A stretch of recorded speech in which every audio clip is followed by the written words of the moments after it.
This shop looks popular today. Wonder what the occasion is.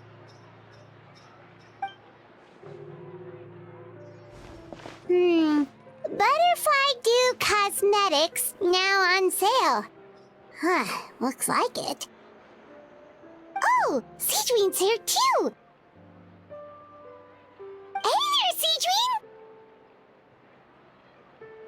Hello there, Traveler and Paimon. I hope you're keeping yourselves fit and healthy.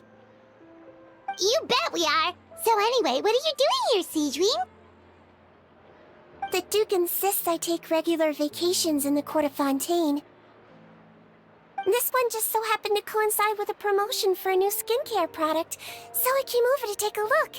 I like to keep up with the latest industry developments when I can, to help me with my magazine articles. Wait, you write? For a magazine? Which one? It's called Beautés en Fleur, and it's run by the Fontaine Beauty Association. I've done lots of articles about skincare for them, using the pen name Maritime Flower. Oh, wow! You're a Maritime Flower? If Paimon's not mistaken, you're one of the leading figures in the Fontaine Beauty Association! What's so weird about that? Everyone loves beauty! I really like this role.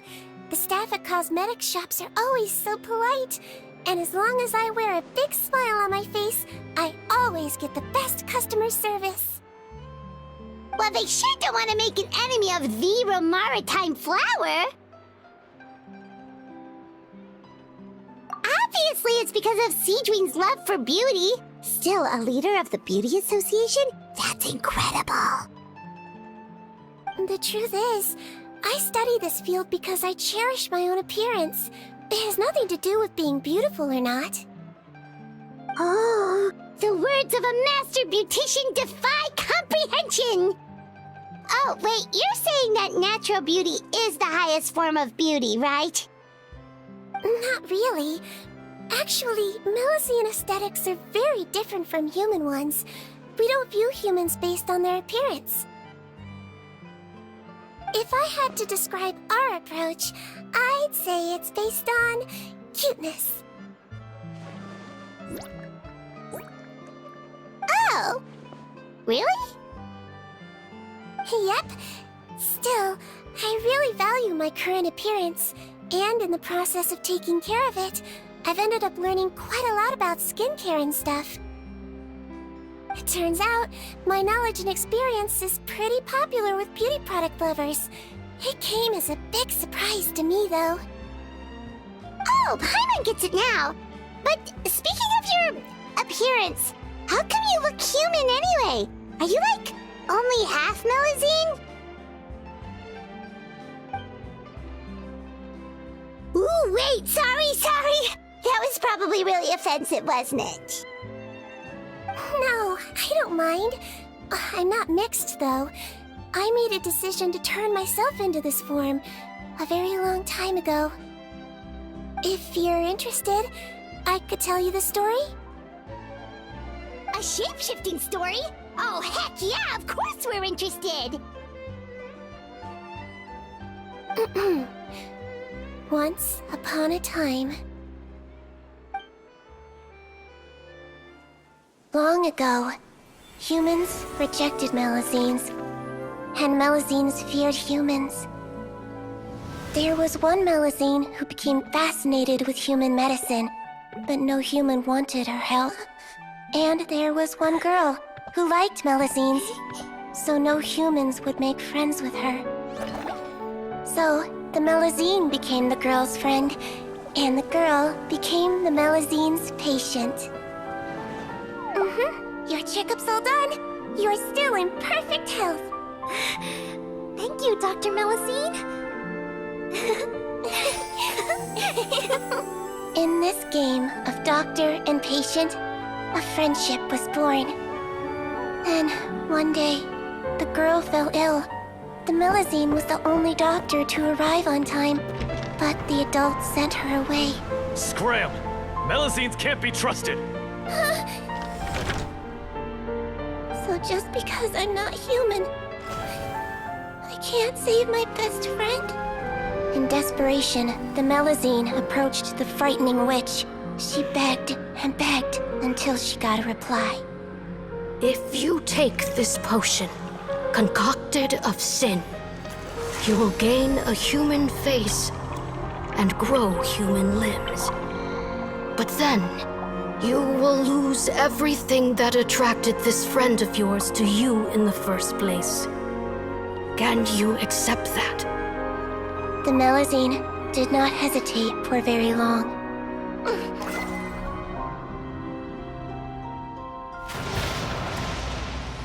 On a rainy night, a little doctor knocked on the girl's door. The doctor wore a hood and raincoat, maybe to protect her from the rain, but maybe also to hide a secret. The little doctor held the girl's hand and treated her illness, just as she had so many times before.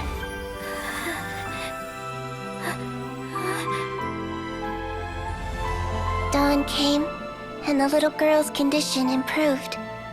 But the little doctor was long gone, for she knew her friend would never recognize her again. And so, since then, I've lived my life in human form. Most people who know me just think I was born this way. Ooh. A witch? A potion? Why does this sound like a fairy tale? Trust me, it's a true story. Must be the way you told it then. It just sounds so... Yeah, not every Melusine would take human form to save their human friend.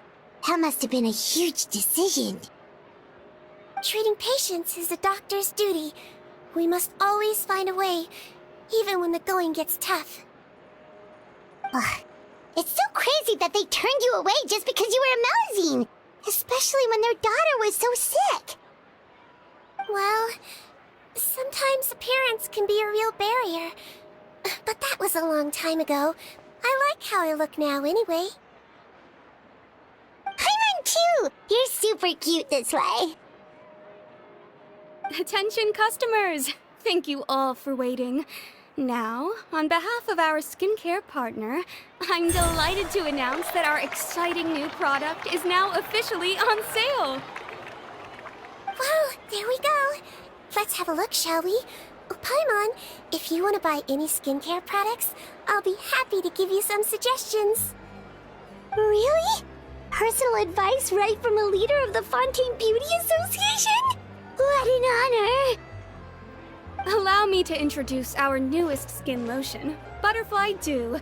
I'm sure many of you have already read about this product's trials in the newspapers. To say that it improves skin quality is an understatement. This product gets its name from the way it transforms your skin and makes it glow anew, like a butterfly emerging from its chrysalis and spreading its wings for the first time. We are thrilled to have the inventor of this fantastic product with us here today. Please welcome Mr. Rawat, a researcher from the Fontaine Research Institute. Now, without further ado, I'll hand over to Mr. Rawat to tell you all about what Butterfly Dew can do for you. Thank you. Hello, everyone. I'm Rawat, and I developed Butterfly Dew. Wow, what a looker. He's a researcher?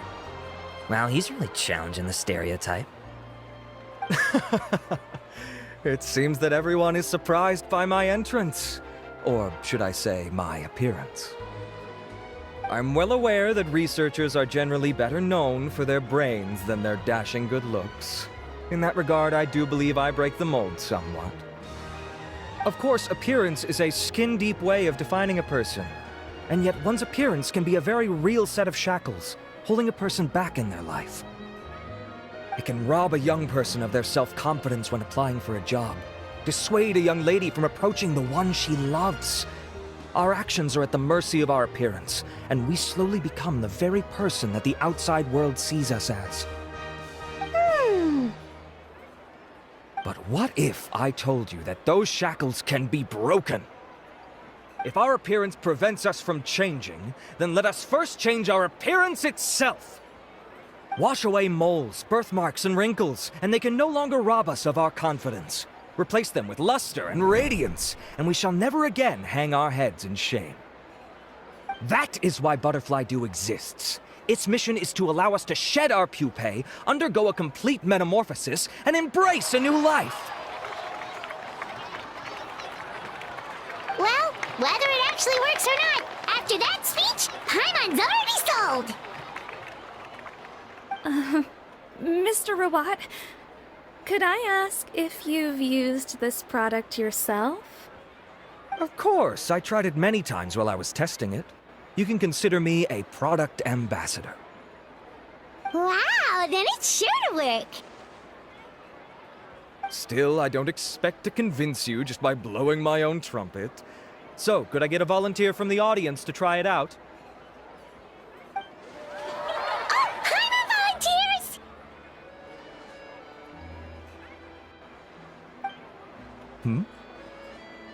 Oh! Ah, what an honor! It appears we have a giant of the Fontaine Beauty Association here with us. In that case, Miss Sigewinne, could we seek your most expert opinion on this product? Sure. Whoa, is that Romaritime flower? They say she's the pickiest user of skincare products in all of Fontaine. Here you go. Well, it's very kind to the skin, and the absorption rate is high. Even for Fontaine, this is a first-rate product. Wow, now that's high praise! I'll take one. Any discounts? All right. Well, all that remains for me to say is, Butterfly Dew is now on sale!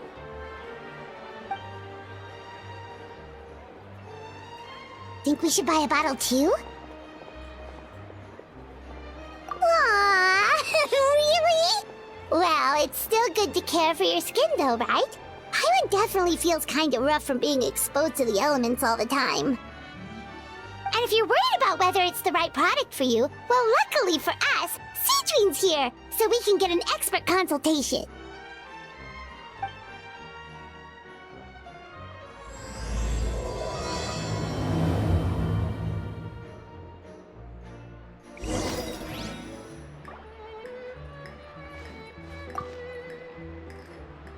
It's an honor to receive such high praise from you. To be honest, I was also hoping you might be able to point out some flaws in the product so I can keep improving it. With most skincare products, the pros and cons only become apparent with long-term use. Yet, this one has instant benefits, improving skin quality without any obvious side effects. It's one of a kind. Don't worry though, I plan to keep using it, and I'll publish regular reviews in Beautés en Fleur. You can read my thoughts there. All you need to do is subscribe. Oh, I was hoping for a more casual conversation, but you are a beauty association leader after all. I understand if you want to keep this professional. Sigewinne! Oh, excuse us, Miss Beauty Expert, but do you think this product is a good choice for me and her? Wait, are you the renowned traveler? That's right, and by her side, the equally famous Paimon. Well, I don't normally handle customer questions personally, but since it's the traveler asking, allow me to make an exception. Butterfly Dew is made for all skin types, so no matter who you are, you can rest assured that it will be kind to your skin. If anything, it might be marginally more effective on Fontainian's skin, but other than that, it works the same on everyone. Why would it work better on Fontainians? In the interests of protecting my trade secrets, I'm afraid I can't answer that, Miss Paimon. Alright then. How about a friend discount? Save yourself the trouble. I'd be greatly honored to have both of you use my product. Here, take 2 bottles for free. Yay! Paimon's private fund survives! I can see why you might think that, but please don't misunderstand. This gift is simply a token of my esteem. There's no business motivation behind it. To me, finding new customers for Butterfly Dew is about meeting kindred spirits, fellow admirers of physical beauty. I consider it a labor of love. Admirers of physical beauty? Eesh, that's embarrassing to say out loud. It sounds so shallow. It's nothing to be ashamed of, Miss Paimon. Most people claim to desire inner virtue, but it's still physical appearance that turns their heads. This is a fact of life. It's only natural for people to desire to become beautiful. And that's exactly what inspired me to choose this research direction in the first place. You're right. Everyone loves beauty, don't they? Look at the time.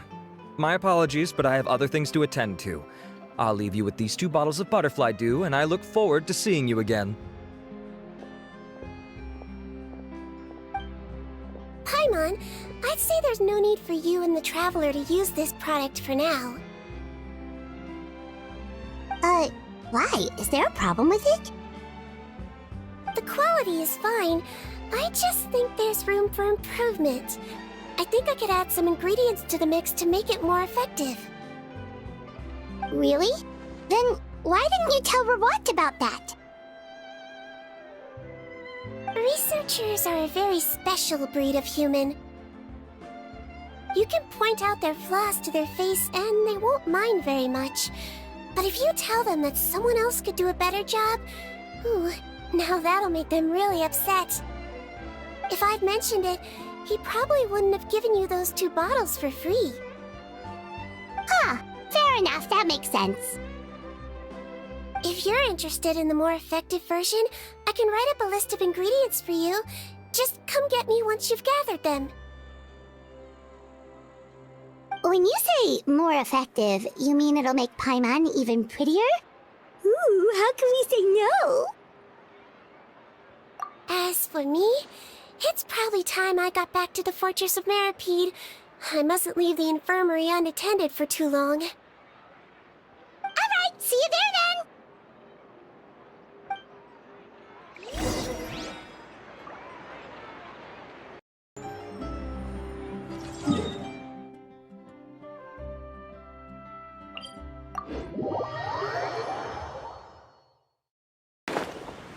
Just up ahead, Traveler. The ingredients for Sigewinne should be nearby.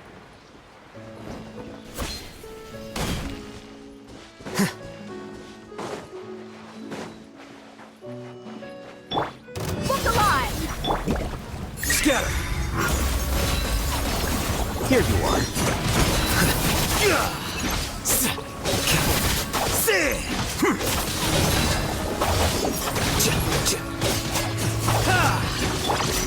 You're dead meat!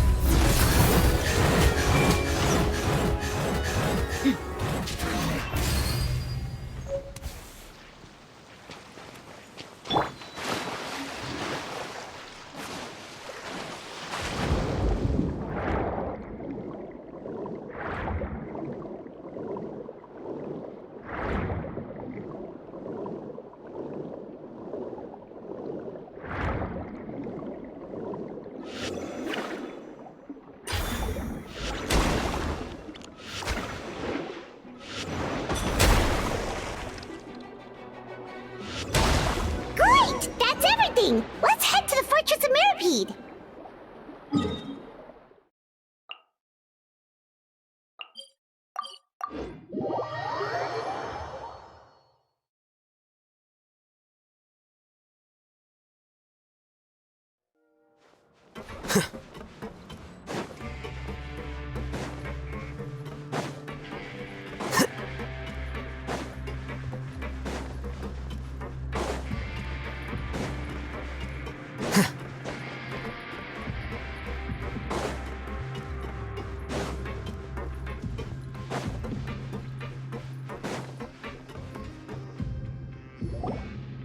Whoa, the infirmary is packed! Please, you have to believe me. I saw it with my own eyes last night. Another me! He looked exactly like me. Got it? Okay. I've written down everything you told me. Now, I have a few tests to run. Take a deep breath, and don't worry, it's nothing to be nervous about. First, which finger am I holding up? Your index finger, but I'm telling you, my mental state is fine. I'm not crazy. Very good. Now, on to the next. Hey there, Your Grace. It's been a while, huh? Ah, it's you two. Indeed it has. I would offer you some tea, but I'm afraid the timing is unfortunate. Duty calls. No worries. Actually, we were looking for Sigewinne. Do you, know what all of this is about? This inmate came running to the guards in a panic, claiming to have seen his exact doppelganger. A doppelganger? Doesn't that just mean someone else kinda looks like him? And that's what I thought when the report first reached my desk. But we've inspected our records. No one even vaguely resembles him. Considering how certain he is of what he saw, I can only surmise that he's having some mental issues. So I brought him for a medical evaluation. All right, very good. Take a sip of water and rest for a bit. Evaluation complete. I couldn't find any symptoms pointing to a physical condition. I see. So do you still believe there's more likely to be an issue with his mind than his body? I have to assume so for now. Psychological issues are more difficult to detect. At this stage, we can at least confirm that he is in command of his cognitive faculties. The rumor mill will go crazy if word of this gets out. Guards, take him to the ward for a period of observation. The Marechaussee Phantom has requested my cooperation on a case, otherwise I'd deal with this myself. Sorry for the trouble, head nurse, but I'll have to leave this to you. No problem, Your Grace. I'll add him to my observation list. By the way, we have a couple of guests here who have made the trip just to see you. I imagine it must be important. You probably won't need to add them to your observation list, though. Oh, Traveler! Paimon, it's you! Hey there, Sigewinne! It's actually not that important, but... I'll be in my office if you desperately need me. Goodbye for now. Okay, bye-bye! So, Sigewinne... Would you mind waiting for just a moment? I have another patient to see. Just find an empty bed and take a seat. I won't be long. Oh, sure! Sigewinne, we've brought him. And he seems to have taken a turn for the worse again. Okay, don't panic. Let's start by sitting him down here. Paimon had no idea how busy it can get for Sigewinne. Maybe now's not the time to ask for her help with skincare. Good point. Besides, it might actually be interesting to observe her at work. Well, this could hurt, so I suggest you take a deep breath first.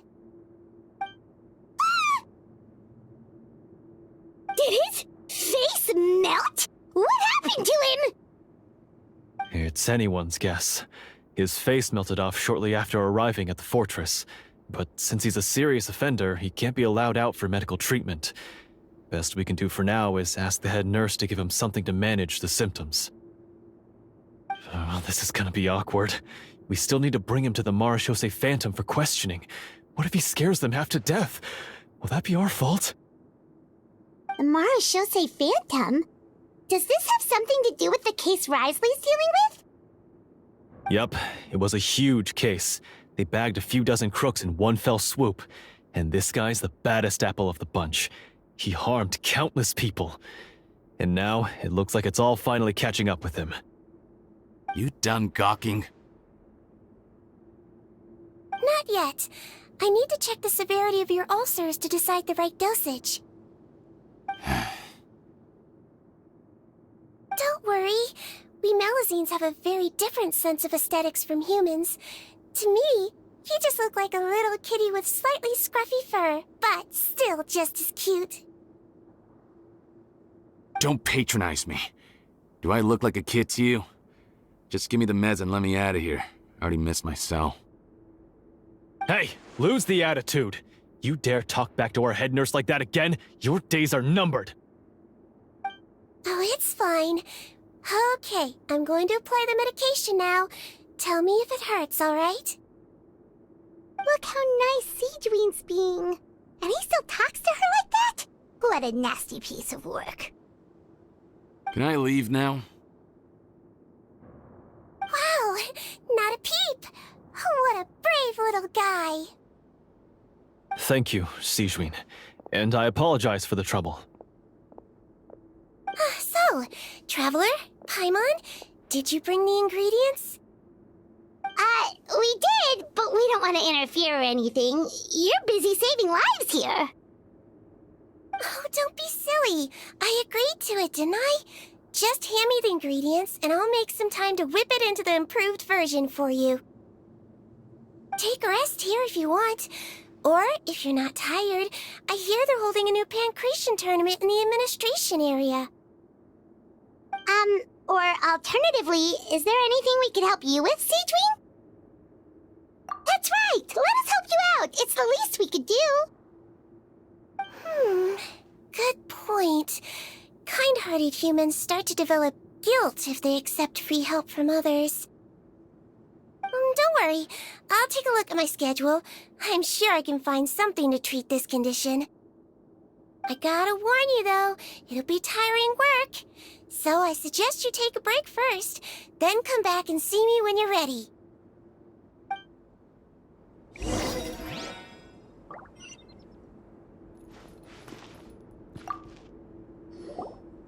We're ready, Sigewinne! What's our first mission? I found the perfect job for the Traveler. First, I'd like you to lie down in this bed.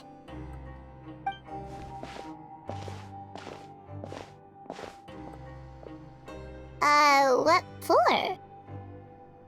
I need you to pretend to be sick. What? Oh, is it that difficult? I thought you did a pretty good job last time. Oh, so you knew. I sure did. She was way more interesting than the usual malingering inmates. When you played along very well, Paimon, I observed you two for quite a while after that. Well, this is awkward. But why do you need us to do it again now? No time to explain. My next patient will be here any second. Oh, please, just do as I say. You can, pretend like you've got a nasty headache, and throw in some dry heaving for good measure. Okay.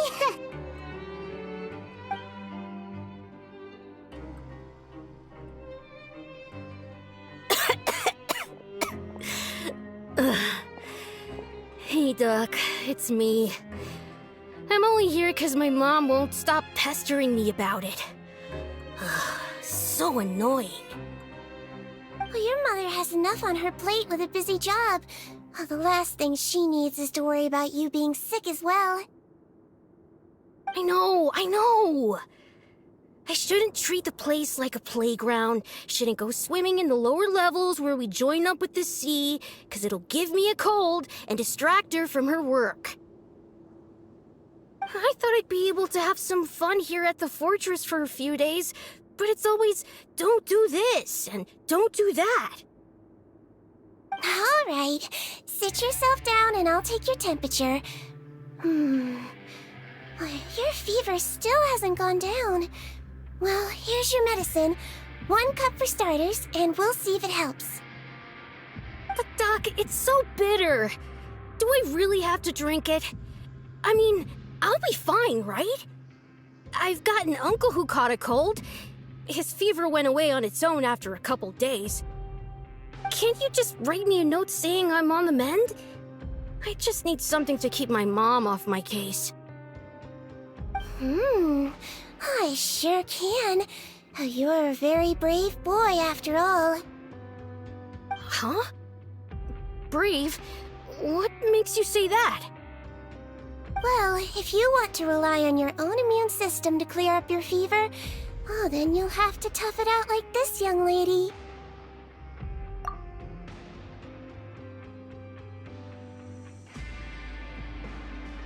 Hang in there, Traveler! Are you gonna puke? Paimon can get you a paper bag! Huh? As long as you're tough enough to get through the nausea and dizziness caused by the high fever, you'll be right as rain after just a few days' rest. And if I'm not tough enough? Hey! Wake up! Wake up! Put it this way, at least you'll never have to see the doctor again, right? I think maybe I'll take that medicine after all, if that's okay. Oh, of course. Here, it's still warm. Ugh. Ugh. It's so bitter. Oh. All done. Great job, you two. That kid really doesn't know what's good for him. His mother's a guard here. She's been working back-to-back shifts lately, but unfortunately his father's away on a business trip right now. She had no choice but to bring her son here for the time being. He was quite happy at first. He seemed to think that the Fortress of Meropide would be all fun and games. So you made us put on that act just to scare a kid into taking his medicine? That's a pretty sneaky trick. Seems like there's a whole side to Sigewinne we never knew about. It's a technique I learned from my teacher. Oh, you had a teacher? Was she a Melusine doctor too? She was human. She passed away a long time ago. Oh, sorry. No, it's fine. I really liked my teacher, so it's always nice when I get to talk about her with other people. She was a traveling doctor, and since she didn't have a clinic, she'd go out and visit her patients wherever they were. Dealing with the badly behaved ones was her specialty. She used to say, if you can scare the little brats into taking their medicine, you won't have to hear them wailing and screeching when their condition gets worse. Huh, she sounds like a pretty strict teacher. Strict? Well, that's not how my teacher saw it. She thought of herself as terrifying to kids.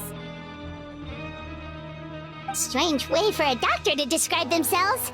Now Paimon's curious to know what she looked like.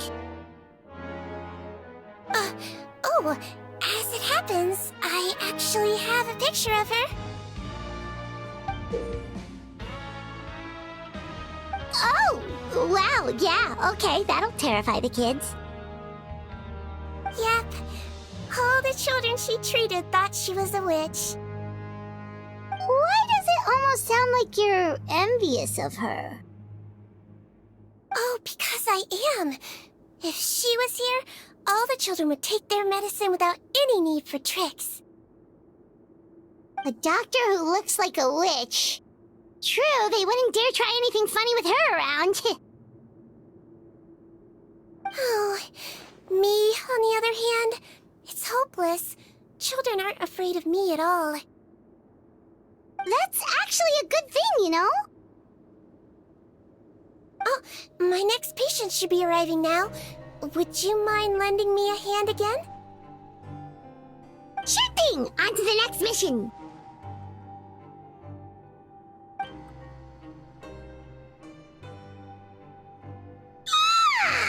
Is it nighttime already? That flew by. You really have a busy job, Sigewinne. Well, thanks to you two, it was much easier today.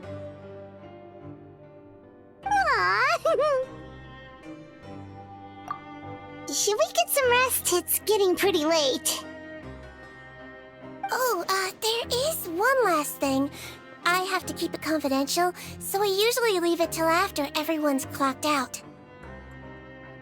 Confidential? Are you sure you can tell us? It's fine. You're not living here anymore, so it's okay if you know. All it is I have to prepare some ingredients to make healthy meals with. Wait, you mean those healthy meals? My patients refuse to eat any healthy meals I prepare in front of them. So I have to prep the ingredients in secret, then let the chef at the Coupon cafeteria handle the rest. Considering even the chef's version makes people uneasy, it really makes you wonder what's in it. You want to find out? I can teach you how to make it. That way, if you ever suffer from exhaustion on your future travels, you can prepare a healthy meal for yourself. It's really good for you, you know. Sure? Guess we can help out one more time.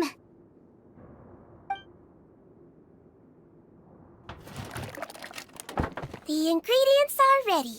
Now, put them on the table and add them in the order I tell you. First, we add this special slime condensate, stir it thoroughly, then pour it in. See that? It adds elasticity. It looks just like tasty jelly, doesn't it? Yeah, it really does! Until you remember it's slime condensate. Next up, xenochromatic crystals. You want to crush them up into a fine powder, like powdered sugar. Wait, are those from Fontimer Aberrants? Are you sure they're edible? Finally, we'll need some high-protein meat. Frogs are an excellent choice. You just need to clean their innards, and then you're left with some lovely, tender meat. Oh! Frogs. And we're done. All that's left now is to pack them into lunchboxes and hand them to Walsey. Yesterday in the production zone, I noticed an inmate who's been working for 2 days straight. That means it's a healthy meal for him tomorrow. Sigewinne really does have the inmate's best interests at heart.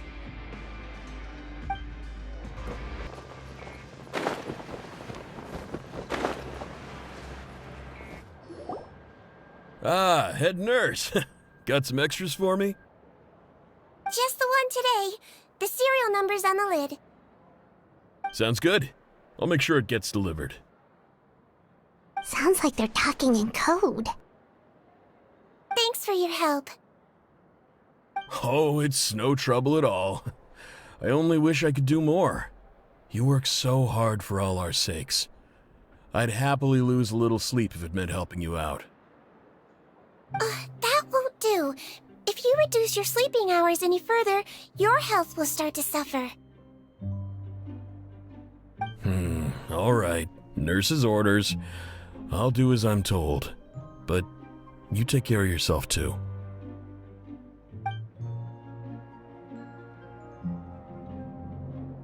Well, I'm done with work for today. Thanks for helping out, you two. Seems like the guards and staff here have a lot of respect for you, Sigewinne. In just one day of helping you with your work, it feels like we've done a lot for the fortress. Head nurse, please, wait. I'm sorry to disturb you this late at night, but I think you'll agree, this is urgent. Okay, just relax and catch your breath. What's the matter? The guard at the observation ward, Odilon, he told me to pass on a message to you. One of the inmates there, the guy suffering from possible hallucinations, well, he seems to have made a sudden recovery, and now he wants to apply for permission to leave the ward. Huh? Already? You were right to tell me. I'll have to examine him and make sure he's well before we discharge him. Looks like we've got one job as medical assistants left. We'll come with you.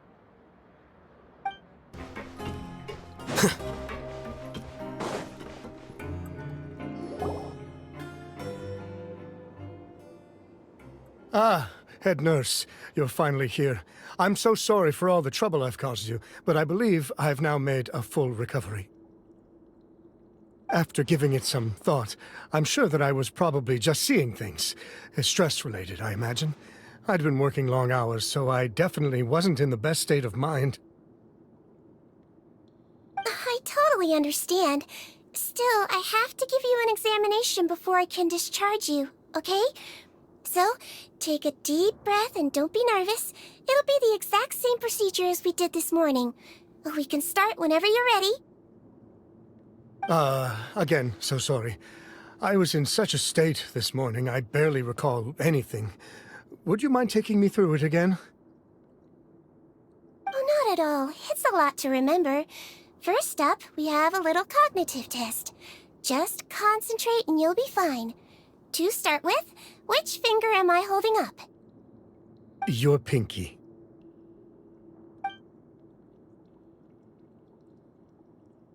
Alright, all indicators seem normal. So it was a stress-induced hallucination after all? Well, we've certainly had previous cases of mental illness caused by overwork, which is why I carefully observe everyone in the production zone. I wonder how I managed to miss the signs this time. Please, head nurse, you shouldn't blame yourself. I'm just still adapting, that's all. Pushed myself too hard, and I guess I couldn't take it. Thanks for looking after me. I'll be as good as new after a good night's sleep. And if you can give me the okay, I know I'll sleep better back in my good old dorm. It can be difficult to relax in an unfamiliar environment. Alright then, you can leave the ward. I suggest you take 2 days off to focus on your recovery. I'll take you off the observation list for now, so you're officially discharged. Great. I can't thank you enough, head nurse. Mr. Odilon, could you escort him back? Of course. I'm on guard duty in the administrative area tonight, so nothing will go wrong. You have my word.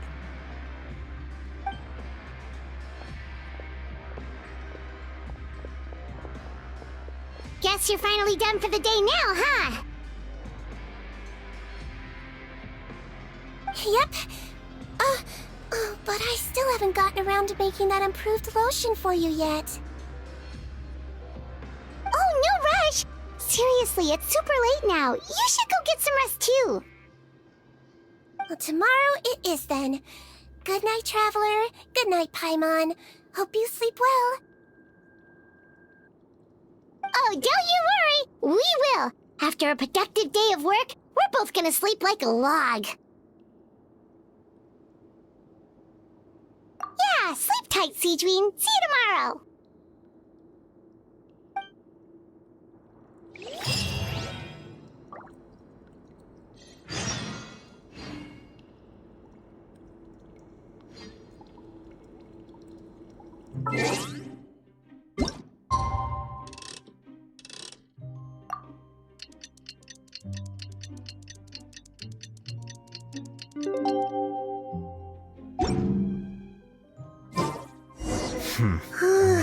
Paimon really did sleep like a log. Let's go find Sigewinne.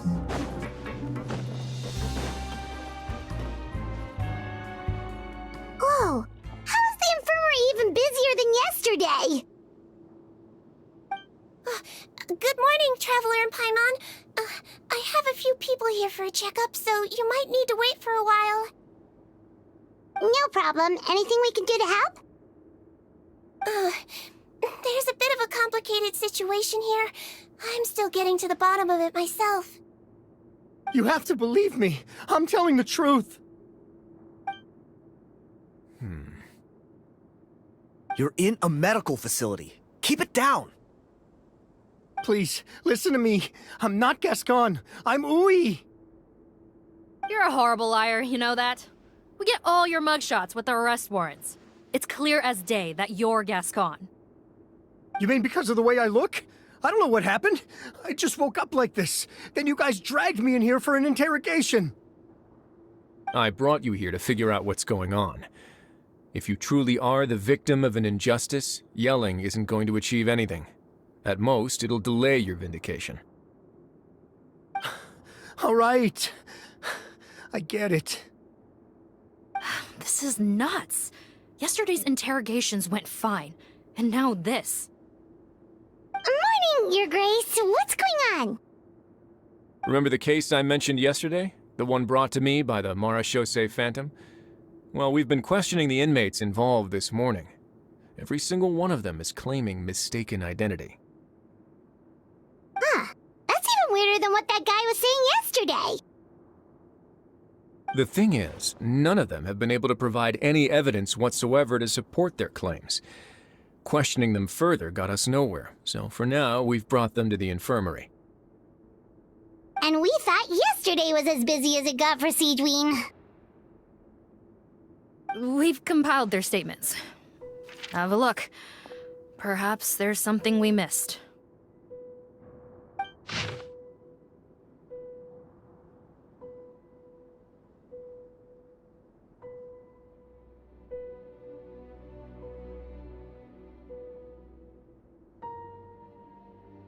Wait.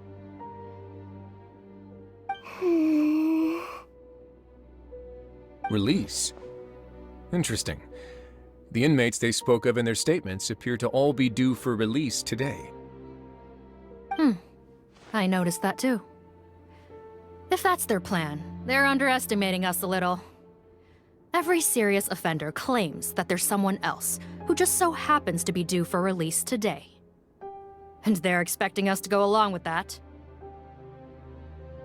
All the more reason to be cautious. Lumberzar, check the release list for today and make sure no one gets processed.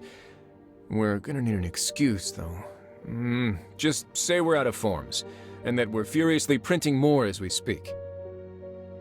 I'm on it. It's conceivable that our group of serious offenders somehow found a way to switch places with inmates who are about to be released, so they can walk out right under our noses. We did consider that possibility. But I mean, just look at them. They match the warrants, period. How could there have been a switch? Only if they're dead ringers for the inmates due for release, I suppose. I gave you that name list yesterday to assist in your investigation. Did that help? Yes, the inmates' mugshots were attached to the list. The first thing I did was check for lookalikes, and I didn't find any. The only other thing that stands out to me is that their voices sound a little different today. But it's not exactly hard to put on a fake voice. Oh, really? What does our head nurse make of all of this? Give me a moment. I think I have a way to confirm whether there's been a switch. I know, it's not time to change your dressing yet, but please bear with me. Huh? Isn't that the guy from yesterday? This should be Honore. He has very severe facial ulcers, which require an operation in the hospital at the Court of Fontaine. I authorized him to leave the fortress for medical treatment under guarded escort. Yes, like I told you. I'm not Putton. I'm Honore. So there has been a swap. Well, I can see what happened in Potton's case, but how do you explain the other inmates? You're not telling me their souls switched bodies, are you? No, I believe it was their faces that got switched. The method is a bit like replacing a tooth. Take the bad tooth out, put a false one in. And actually, I think I can prove it to you. Traveler, Paimon, do you remember Eric from the other day? Yeah, sure do. Then you can be my witnesses. To start with, please fetch the inmate who claims to be Eric.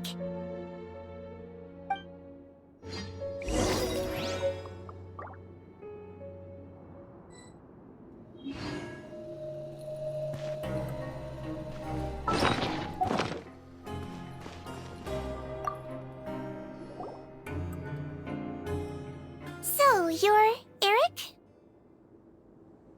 Yes, head nurse. It's me. You do believe me, right? I need to do another examination on you. Same procedure as yesterday. All right. It's the cognition test first, right? So I need to concentrate. Now, try to recall if you can. The last time we did this test, which finger did I hold up? I believe it was your index finger. But that means...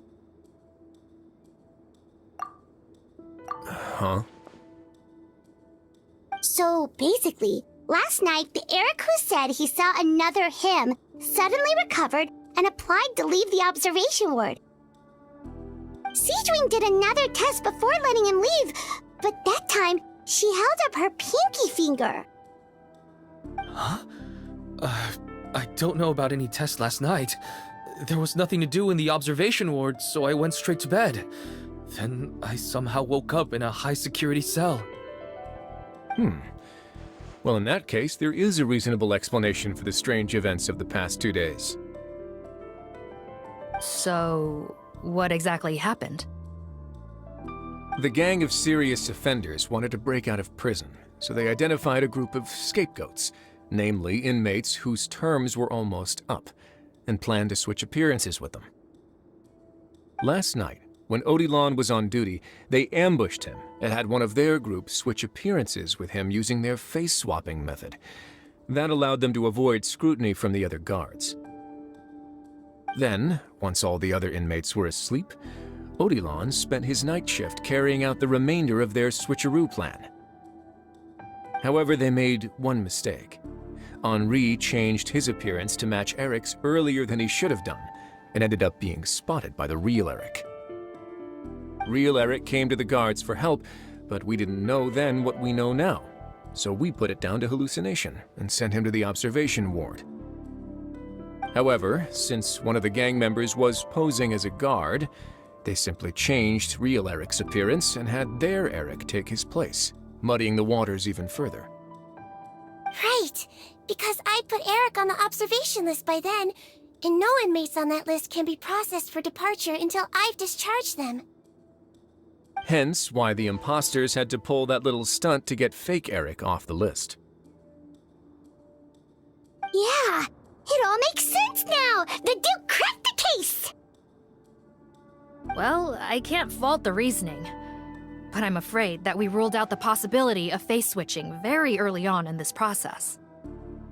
Criminals altering their facial appearance to commit crimes is nothing new.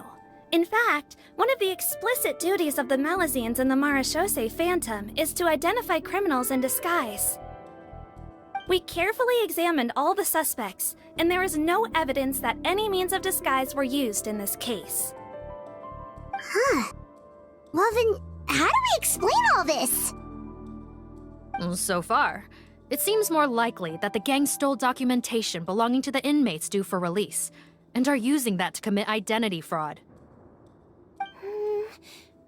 Actually, there is a potion that can completely change someone's appearance. If they use that, even a Melazine wouldn't be able to detect it. A shape-shifting potion? Forgive me, head nurse, but this is the first time I'm hearing about it. If such a potion truly existed, it would jeopardize our entire investigative process at the Marechaussee Phantom. Are you certain of this? Yes, I am. But... Please, trust me in my professional opinion as an experienced clinician. At the same time, without any solid evidence, it's pure speculation. If we can round up all the inmates suspected of switching places, then have a little talk with both sides, we might just get our answer. Yep, let's do that. Okay. Well, it was our negligence that meant we had to come and conduct these post-internment interrogations. And I know it's put you out. We'll do it your way. Your Grace, bad news. I paused the releases like you asked, but we were too late. A bunch of people already got processed 2 hours ago. I checked the list, and sure enough, it's all the people who gave statements. 2 hours ago? That's before today's interrogations began. They had this all planned out. So there really was a switch after all. They really pulled the wool over our eyes on this one. We should be able to catch up with them if we leave now, right? Not if that potion is real. They can just switch faces again after leaving the fortress. And if the Marechaussee's Melazines can't even spot them, we wouldn't know where to start searching. Yikes! So we're at a complete dead end!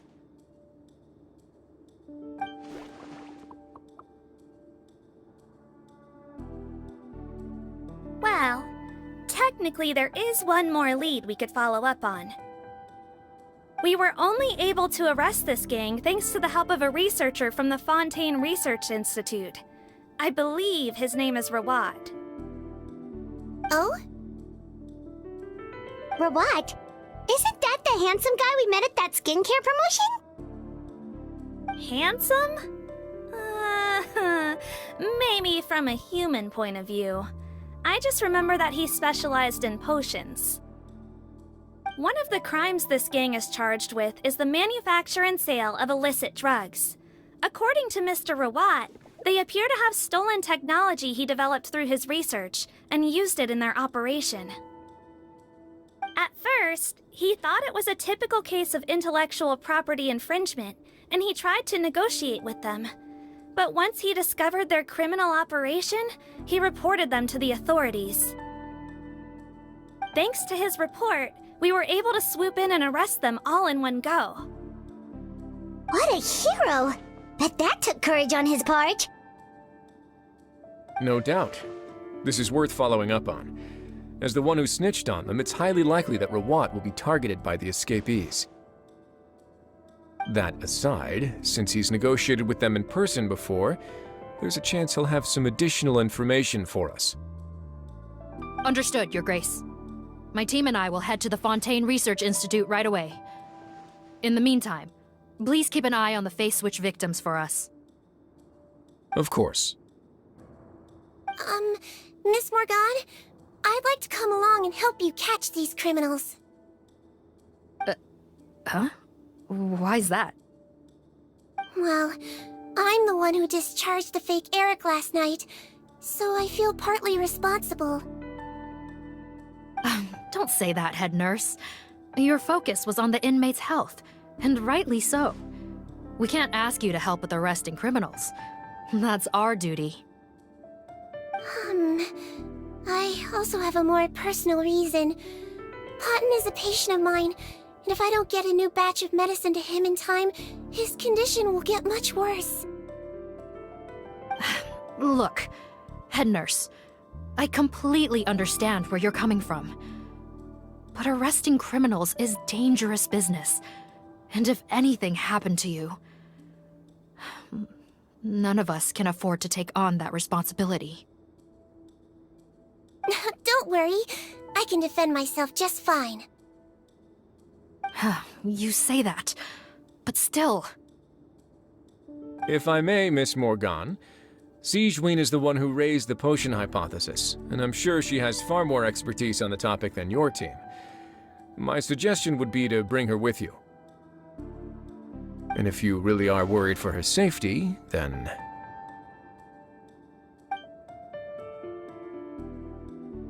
Ah, there you go, right on cue. Knew I could count on you. Okay. Well, since this plan has the Duke's blessing, far be it from me to refuse. We should head off immediately. Time is of the essence.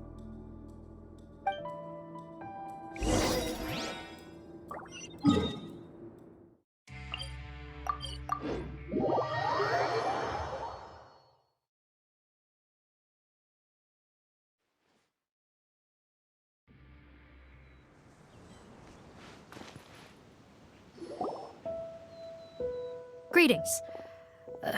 Sorry to impose, but I'm afraid we're here on urgent business, and we're gonna need you to cooperate. The Marechaussee Phantom. Let me guess, you're investigating some more legal research? Not this time, no. We're looking for a researcher.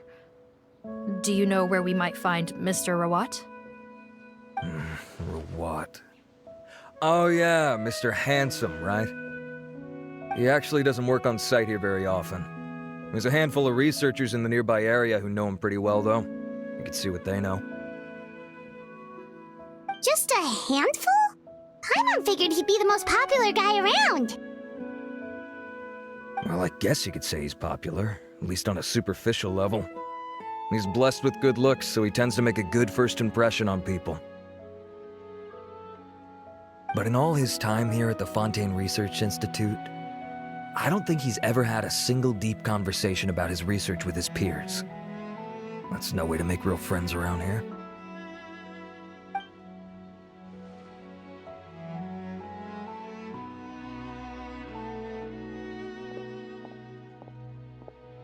That's so weird. He definitely didn't come across like a recluse at that product promotion. Oh, I don't find that weird at all.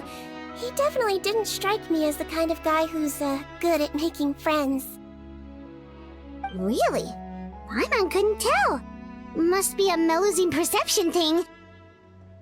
Okay, we should talk with his acquaintances. But we also need to check the Research Institute for any clues.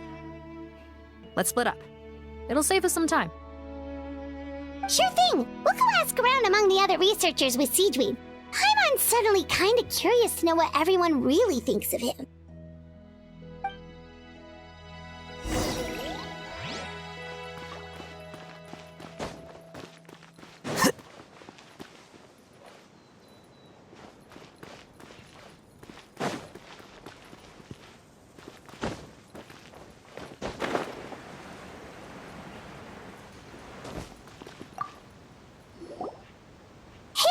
Are you in Teep?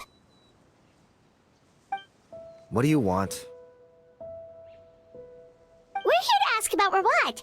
Any idea where he might be? We were told you were pretty close with him. Close? Not sure that's the word I'd use. He wouldn't even let me use his patent. Huh? It's been a good few days since I last saw him. I don't know where he's at. Go ask someone else. Would the patent in question happen to be related to the new skincare product he developed? Yeah, kinda. Butterfly Dew, or whatever he calls it. I heard he made a tidy sum off of that one. Okay, now we're getting somewhere. Keep going. Most of the other researchers here focus on mechanics, energy, stuff like that. I get why he wouldn't be interested in having anything to do with them. But I'm studying coatings. There's a huge overlap in our areas of research. Why would he refuse to work with me? I bought his product once and noticed it contains a unique substance that might have applications in coatings too. If it worked out, I could probably make as much as he's making.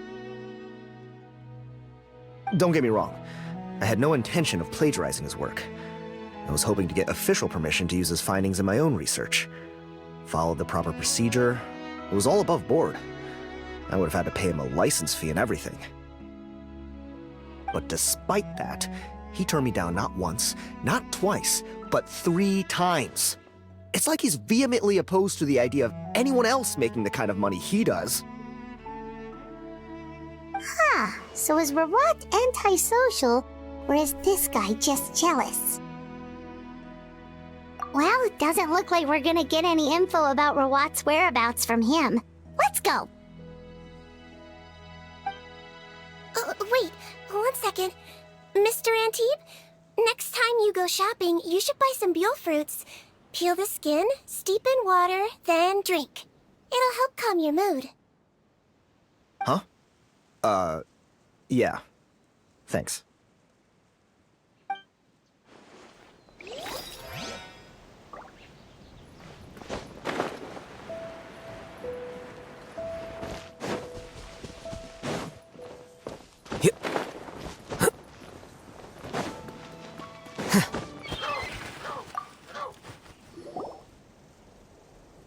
Excuse us, are you Audrey? That's me. What is it? Are you close friends with Rawat? We're trying to find out where he is. Close friends?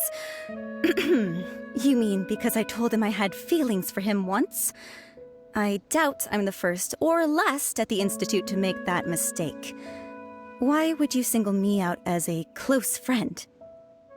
I should have known, really. Men like him, they just enjoy being surrounded by fawning women. They're not interested in a serious relationship. Okay. We were just kind of wondering if you might know where we can find him. Why would I know where he's at? I barely know him, and he probably doesn't even remember me. Ugh, this is getting annoying. Shall we go ask someone else?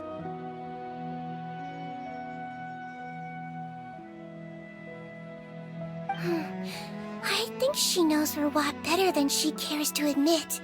If we leave now, it might be a wasted opportunity.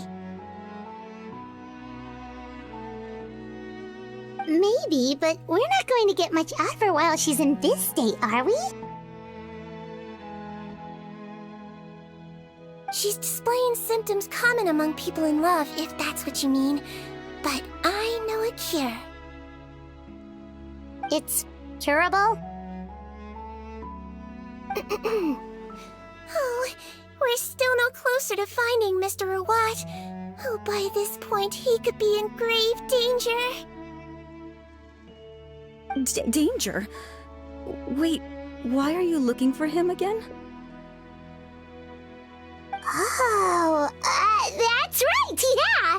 The Marechaussee Phantom said that he's been targeted by some pretty bad people. We need to make sure he's safe.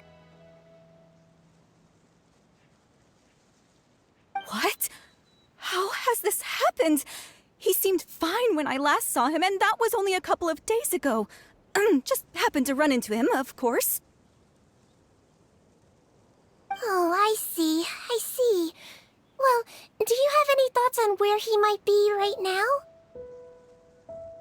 Okay, but this is purely out of concern for his safety.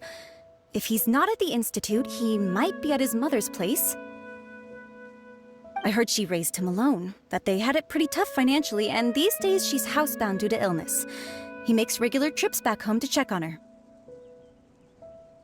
Oh, okay. Do you know the address? Nope, sorry. I only found out the thing about his mother because it came up in conversation once. I was just trying to find out more about him, so I could get to know him better. When I told him I had a crush on him, I offered to help him take care of his mother. And yeah, maybe that was a stupid idea, but did he really have to yell at me for it? It's like, fine, I can take no for an answer, but what's with the temper tantrum?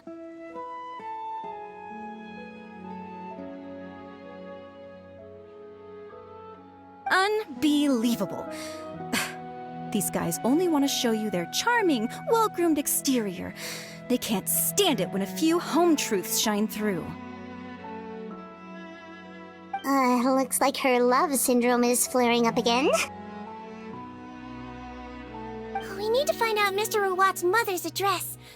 Let's check with the Marechaussee officers when we regroup. Cool, sounds like a plan.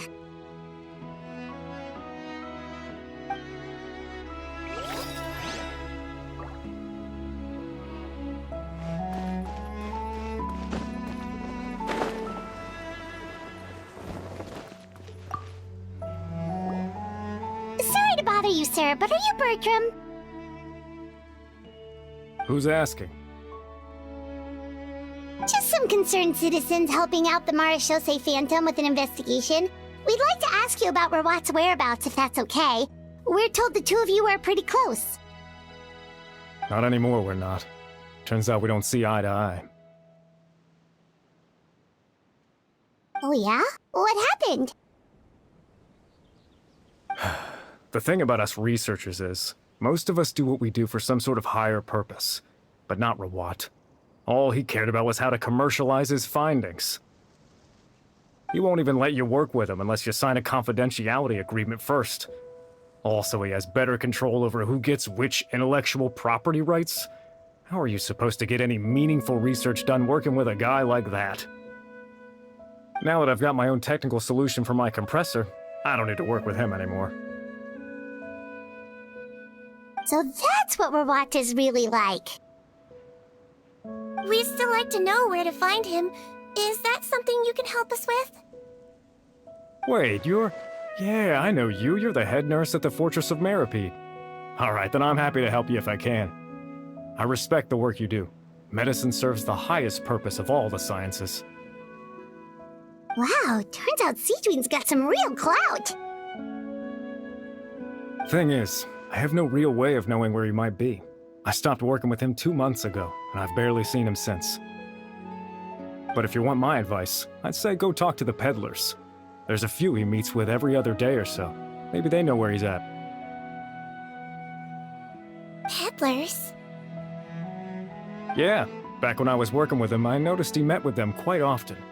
Wouldn't surprise me if they were involved in some shady business together, because it seemed like they went out of their way to avoid discussing anything in my presence. The little I overheard was about manufacturing and selling pharmaceutical drugs. Like I said, he's all about the money. Drugs? Doesn't he work with skincare products?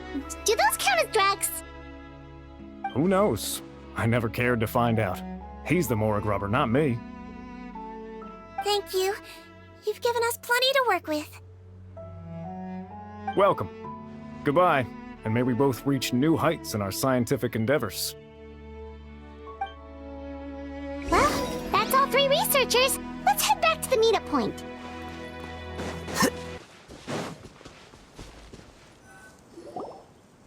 You know, Paimon started out thinking Rawat was a handsome researcher with a friendly and cheerful personality.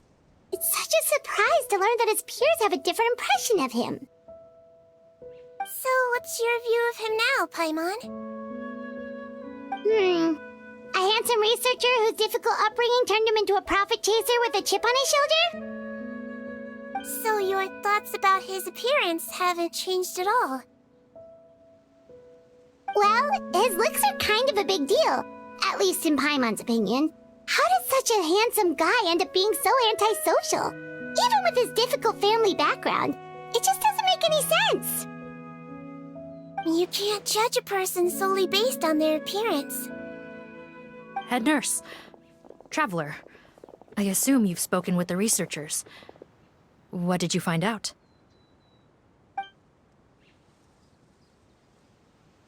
Bertram mentioned Rawat's involvement with some pharmaceutical merchants. Do you know if he's registered any pharmaceutical brands? Since he was a whistleblower on such a huge case, I ran a background check on him. I don't remember there being any brands under his name.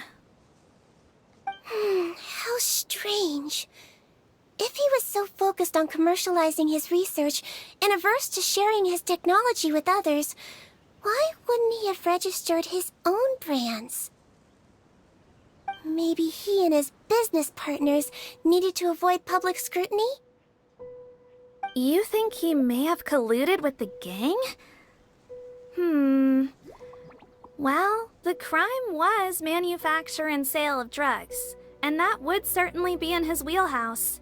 We can't rule it out.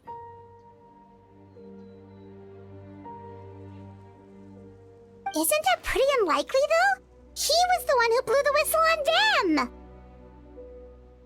Most children who come to me with tooth decay have suffered pain for a long time already, but they'll still try to hide the fact that they eat too many sweets.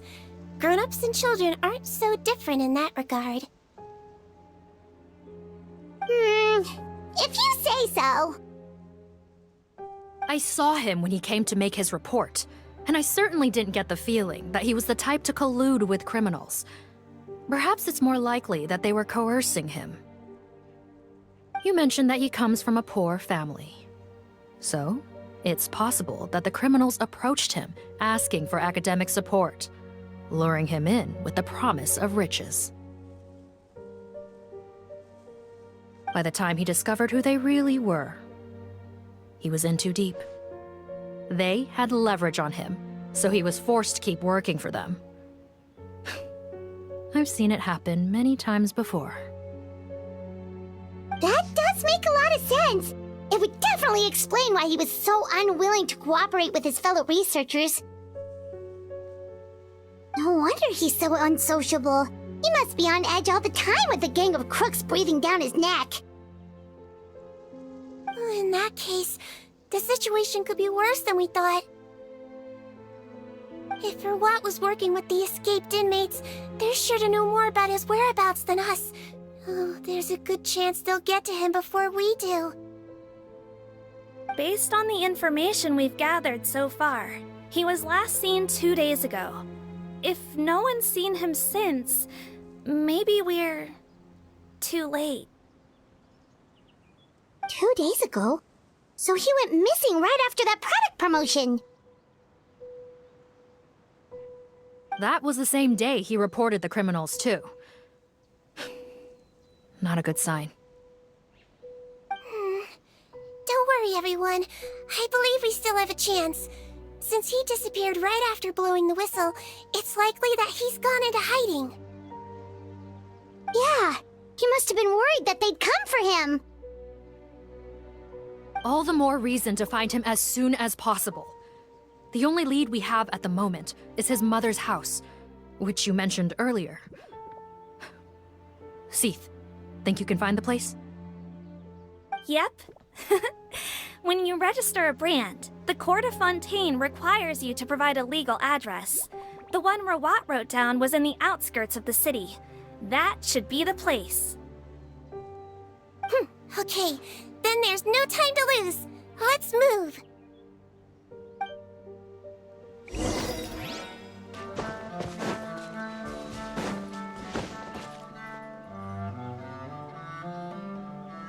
All right, this should be the house. I'm pretty sure this was the address. Okay, I'll knock.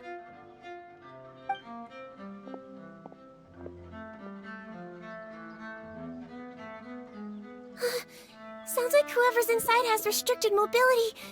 Oh, it seems serious. Oh, what's the fastest way to get this door open? Break the door down? No, I'll handle it. Let the expert deal with it. There'll be a mountain of paperwork if we damage a citizen's property.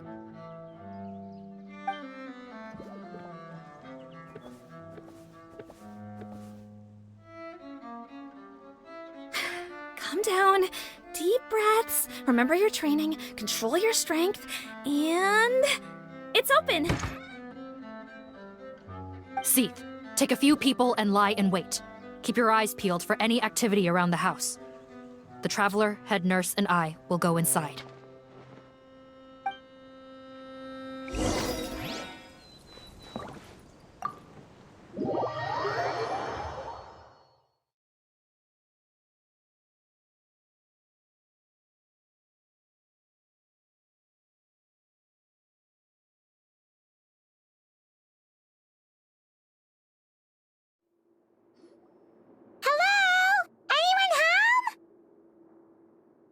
Oh, there.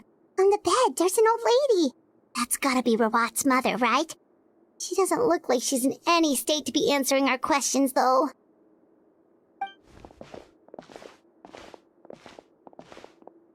We could try, but she is very ill. We mustn't force it. Well, doesn't look like Rawat's here. She's the only one we can talk to. Yep. Allow me. Hello, ma'am. Might I ask if you're Rawat's mother? We are trying to locate him.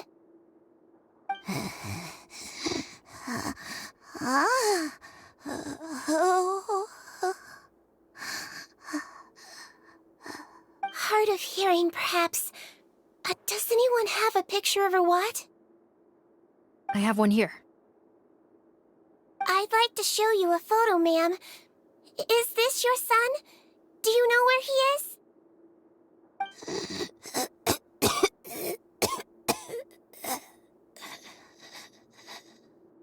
Looks like this isn't gonna work after all. Well, looks like we're out of leads. If Rawat's not here, things are looking very bad for him. Is it possible he could have avoided returning here because he knew he'd be in danger? Maybe. But if so, where do we look next? Maybe we should take another look at the Institute. Guess so. I suggest we all return there now. We found a good amount of useful information the first time, but perhaps there's something we missed. This is our last hope. Sorry, officer, but could I stay here for a while? This patient requires some care. Of course. Traveler, stay with the head nurse. You're technically here as her assistant after all. Also, I'd like some Marechaussee members to stay as well, and keep an eye on the area. Why's that? If Rawat knows how serious his mother's condition is, he will return. Got it. Okay. I'll tell the squad members in hiding to stay put and keep a lookout. Thanks for helping me out yet again, Traveler and Paimon. No problem. But when you say her condition is serious, do you mean... Yes. She is barely clinging on to life. Oh. Let me take care of a few things first. Could you pass me the towel over there? Yeah, of course.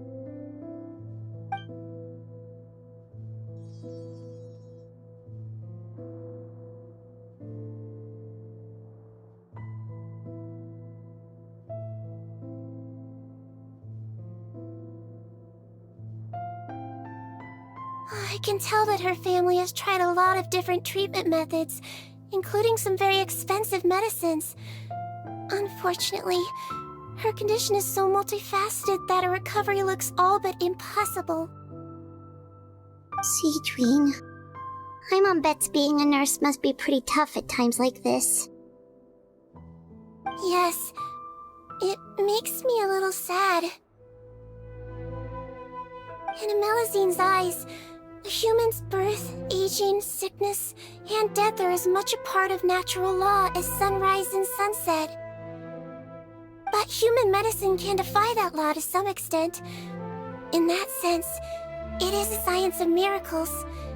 That is why I became fascinated with it in the first place. But it was only after I truly became a doctor that I realized miracles don't always happen. Even the greatest doctors cannot cure all diseases. Sigewinne. Well, don't worry about me, Paimon. A doctor's duty is not to cure all diseases, but to treat whatever ailments they can. At the very least, I can lower her fever. That way she'll suffer less, and she might even be able to see her son. Yeah. All the more reason to find Rawat as soon as possible, even if we don't catch those crooks.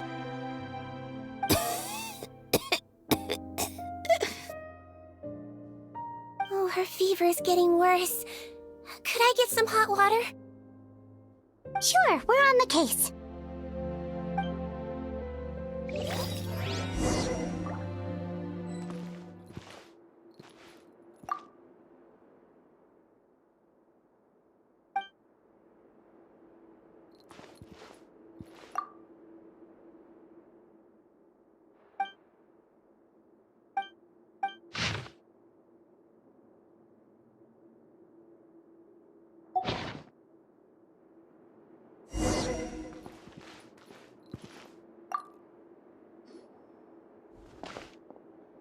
Found the hot water? Sure did. And look what else we found. Judging by this journal, it seems like Rawat has a private lab. There's a good chance he could be there right now. We gotta go tell Officer Morgan right away. Oh, that's great news. But hold on just a moment. The wet towel is ready. I'm giving you another injection. Are you feeling better now?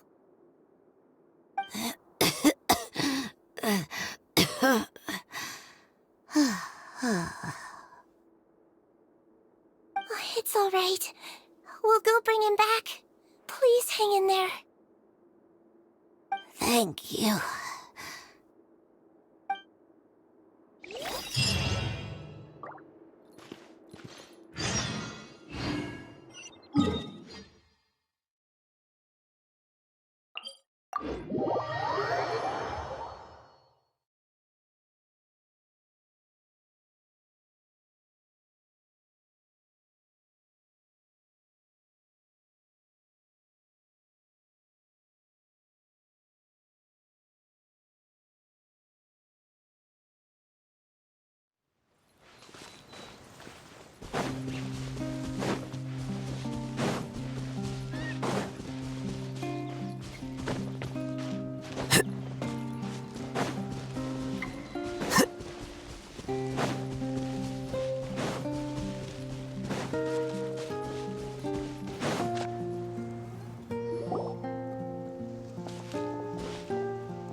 It's Officer Morgan! They're already here!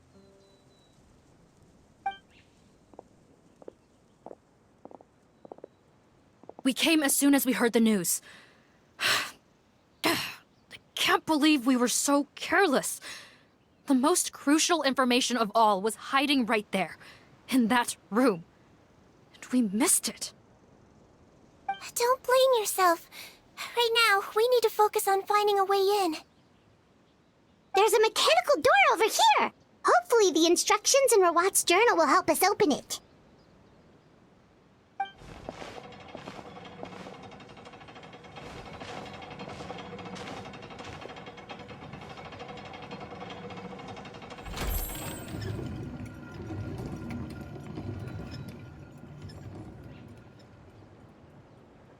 It's open. Let's go in.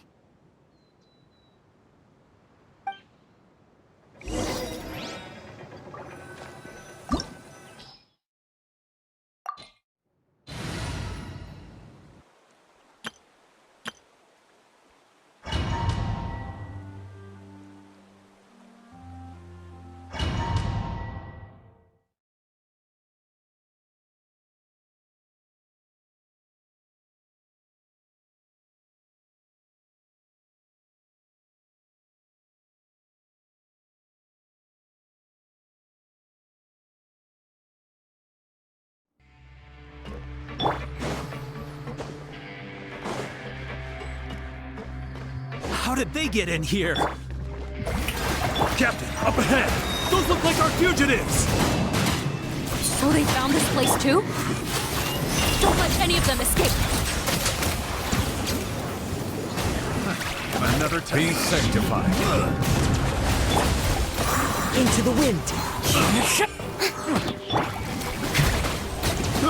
I got careless. Picked the wrong test subject.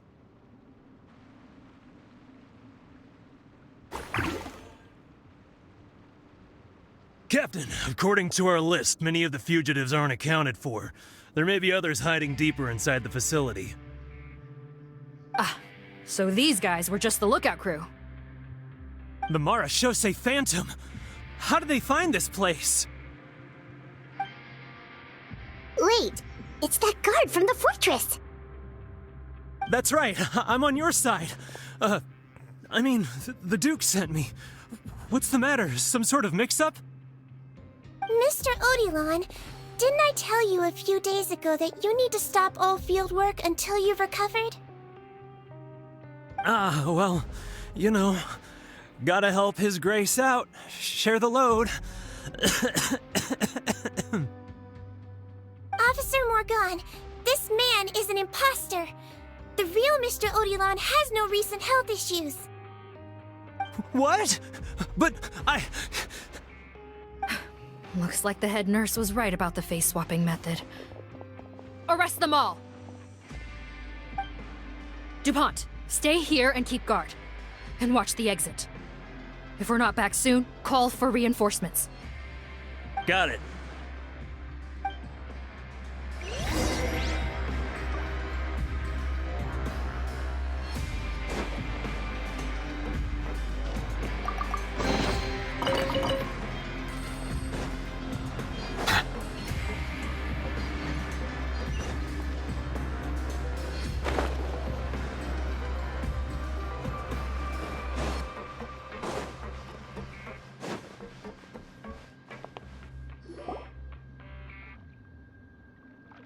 So many jars. Was this some sort of production facility? The scent. It's probably the ingredients used to make butterfly dew.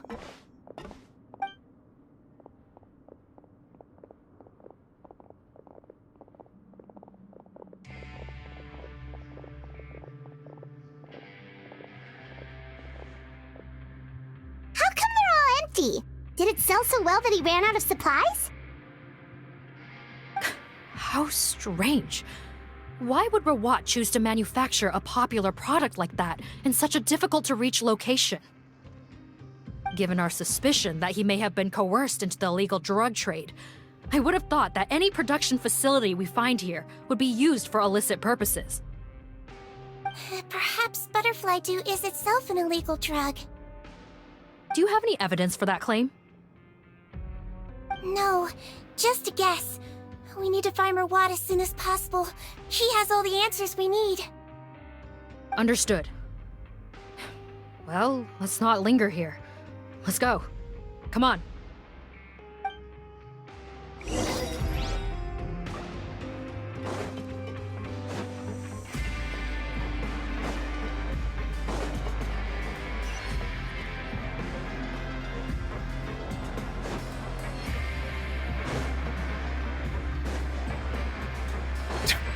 Doesn't look like we're gonna get this door open. Let's find another way around.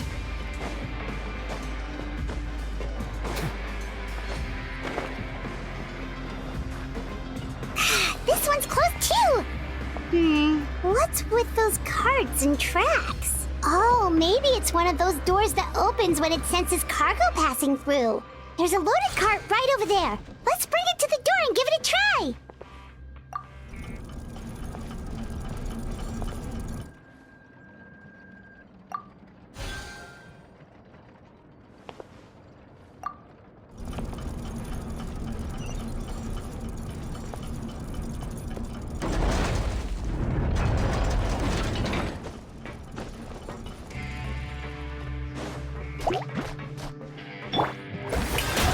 Clouds high, the birds calm, one with nature. Bow your head.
This room's much smaller than the others.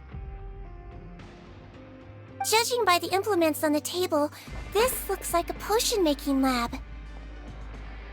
Head nurse! Over here!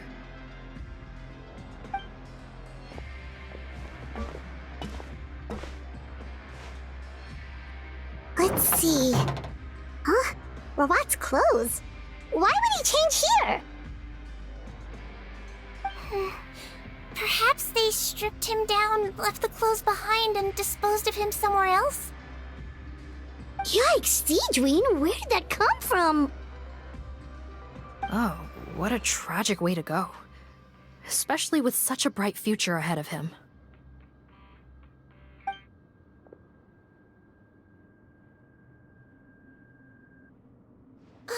There's a path leading further on, Officer Morgan. Let's keep up the pace.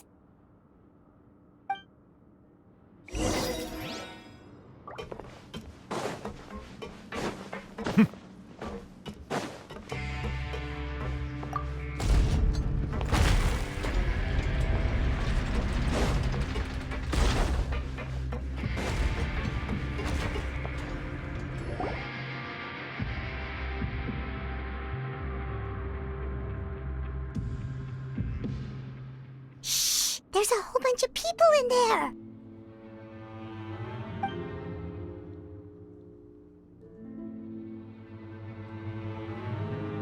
Are you serious? You're telling us that within a day, our faces are going to rot like yours?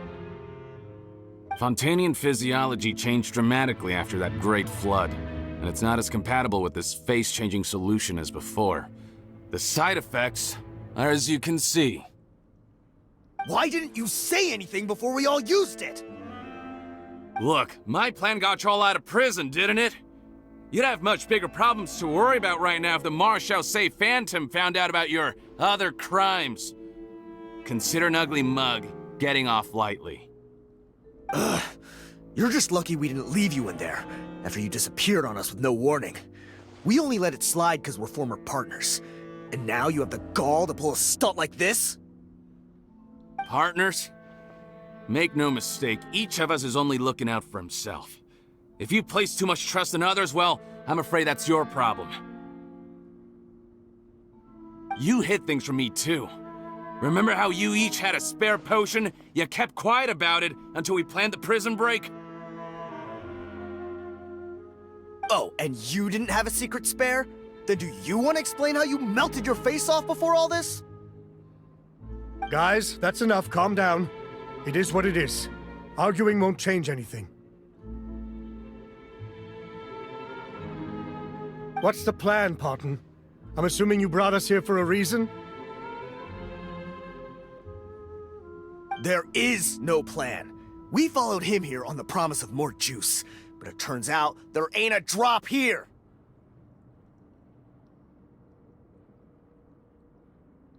Besides, what does it matter now anyway? He already said, even if we did get our hands on more of that stuff, switching faces again solves nothing. They're still gonna melt off eventually. I said enough arguing! Parton, tell us the plan. The most practical solution is to continue using the potion. Keep switching to a new face before the ulcers can start forming. Are you kidding me? This stuff was hard enough to get a hold of even when we had a supply. Now you're asking us to use it like skin lotion, after the flood all but wiped the supply out? Well, there is another option. But you'll have to make a deal with me first.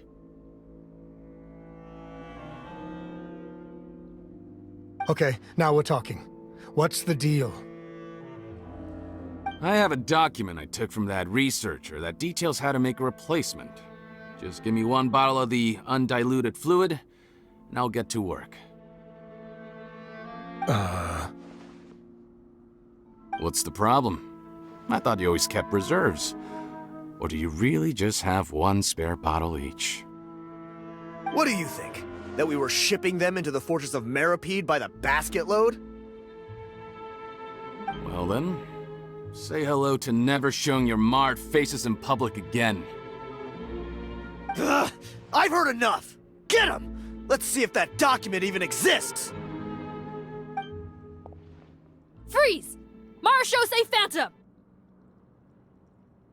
What? Who let them in? Officer Morgan, before anything else, please find out Rawat's status. Rawat? I don't see him. Hand over the hostage now, if you want any chance of avoiding an extension to your sentences.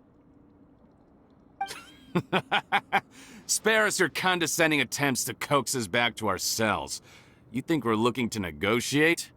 Rawat is dead. Parton? Arrest them all! Don't let anyone get away!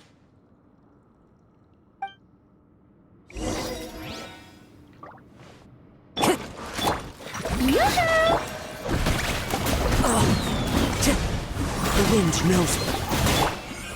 Hard-hitting exclusive! Sage? Settle down! Another test. One with wind and cloud. Into the wind. Shower me with praise! Hold that pose! The wrong test. Just bow your head.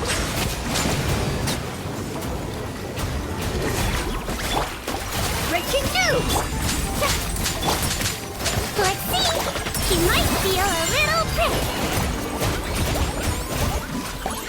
Fallen leaves, adorn my night! Huh. Gotta say, I never expected to see the head nurse in combat. Some patients respond better to a more aggressive treatment plan. Did we get everyone? Captain, we finished the head count. Potton's missing.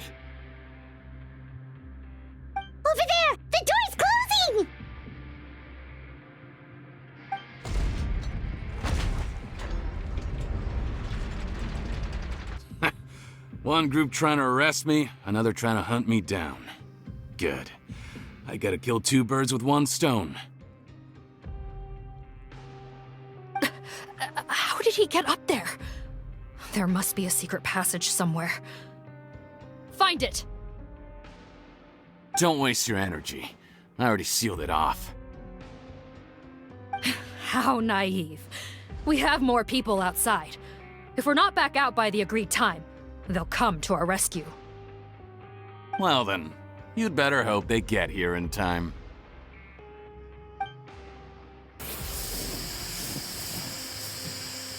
There's some kind of gas leaking from the pipes. Oh, be careful, it's poisonous. This is our distribution center, where we store the product derived from our source solution. We had to use special fire prevention methods to prevent contamination. The pipe network here was designed to emit a gas for firefighting. One little modification later, and it makes an efficient death trap. Why would you do this? Your partners are here too. Oh, please. If they can't supply what I need, they're of no further use to me. Besides, I can't have them exposing my potential whereabouts. He's a maniac! Come on, we gotta find a way to open that door! Go ahead, struggle in vain. Once the last of you croaks, no one will ever find me again. So long! Are you sure you're ready to leave, Potton? You haven't changed your dressing today. You can't cure my face. Just give up. And what if I could? Nice try. You're just trying to stall me. Don't you worry about me. I'll find a way to cure my face once I get out of here. Oh, I doubt it. After all, Fontanians can no longer dissolve in primordial seawater. What the... How did you... The key component of the face-changing potion is the fluid left behind by dissolved Fontanians. It might look like ordinary water, but it has some unique elements in it. Before the flood, all Fontanians were Oceanids, physiologically speaking. A potion made from that fluid could dissolve and reconstruct the face of a Fontanian in much the same way as hydroidolins change form. Theoretically, it could give someone any appearance they wished. But since the flood, Fontanians have become true humans. They can no longer provide the source material for this potion, nor reap its benefits. Are you saying this potion is made from Fontanians dissolved with primordial seawater? Then their crimes are far worse than I thought. How could you know all of this? No, wait.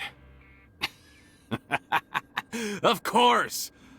Well, well. So that's why you have a human appearance. It also means that I have a formula you're unaware of. The air's getting thicker. It's getting hard to breathe.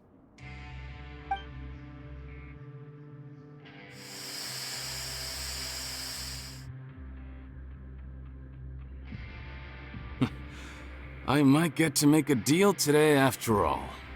Alright, keep talking. How do you intend to give me the formula? Oh, it's not a formula, but a finished product. I have a bottle of it right here. What? When I tried Rawat's skincare product, I noticed it had a certain special component in it. So I had my friends gather some other ingredients for me, and sure enough, a little experimenting later, I'd produced the potion. I'm guessing his skincare lotion contains the fruits of your joint research? Huh. Impressive guesswork. Yeah, we were a supplier for some of the raw ingredients. But it only contains a tiny amount of the active ingredient. The effect is minuscule compared to the undiluted fluid. Well, I found a way to reverse reverse the dilution process, giving the skincare lotion a similar effect to the fluid it is derived from. That's impossible. If I tell you some of the ingredients, I think you can figure it out. First, you need to combine tainted hydrophantasm tissue with transoceanic pearls at a ratio of around 3 to 7. Tainted hydrophantasms and transoceanic pearls. I see. Can't believe I never thought of that. So, can we make a deal? Sounds good to me. There's a delivery pipeline beneath this window. Drop the potion in, and I'll release you all. Nope, not trusting you that easily. You're like those naughty kids who try to hide their illness. Open the sluice gate first, then I'll hand you the potion. Even if you're not bluffing, your potion won't cure my face permanently. You really think you have any leverage here? I'm not closing the valve this time. Clock's ticking. Fine, then I'll just stand here with the potion in my hand. And when I faint from the poison, I'll drop it and it'll be destroyed. No.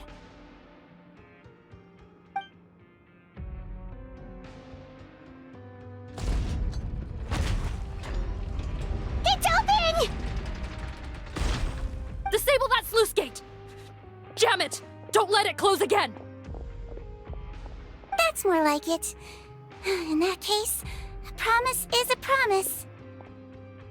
Head nurse, there's too much poison gas in here. We have to leave, now!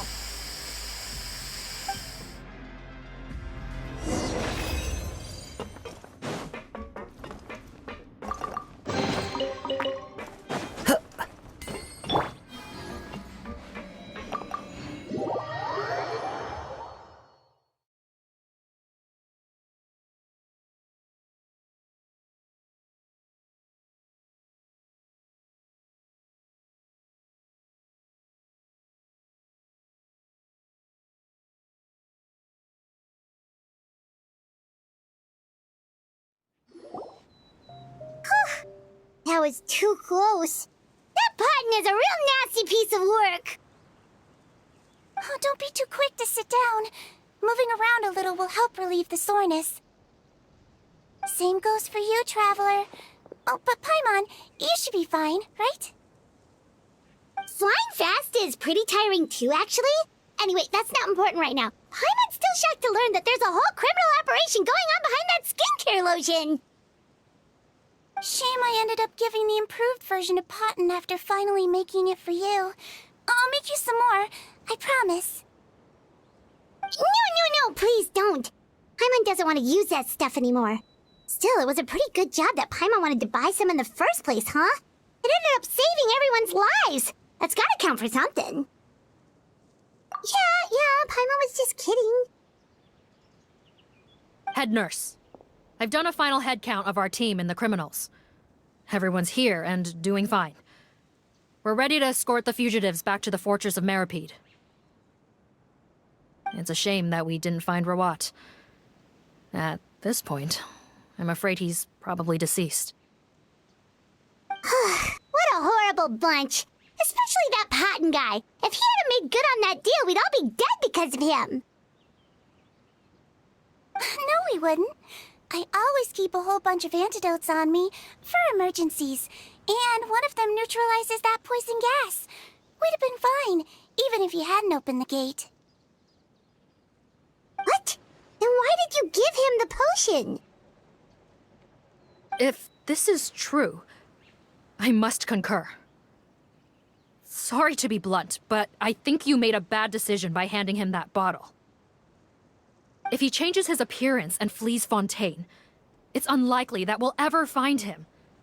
No matter how cooperative his accomplices are when we question them. No, you don't understand. I gave him the potion precisely so we could be sure where he'll go next. What do you mean? We gotta hurry. She won't last much longer.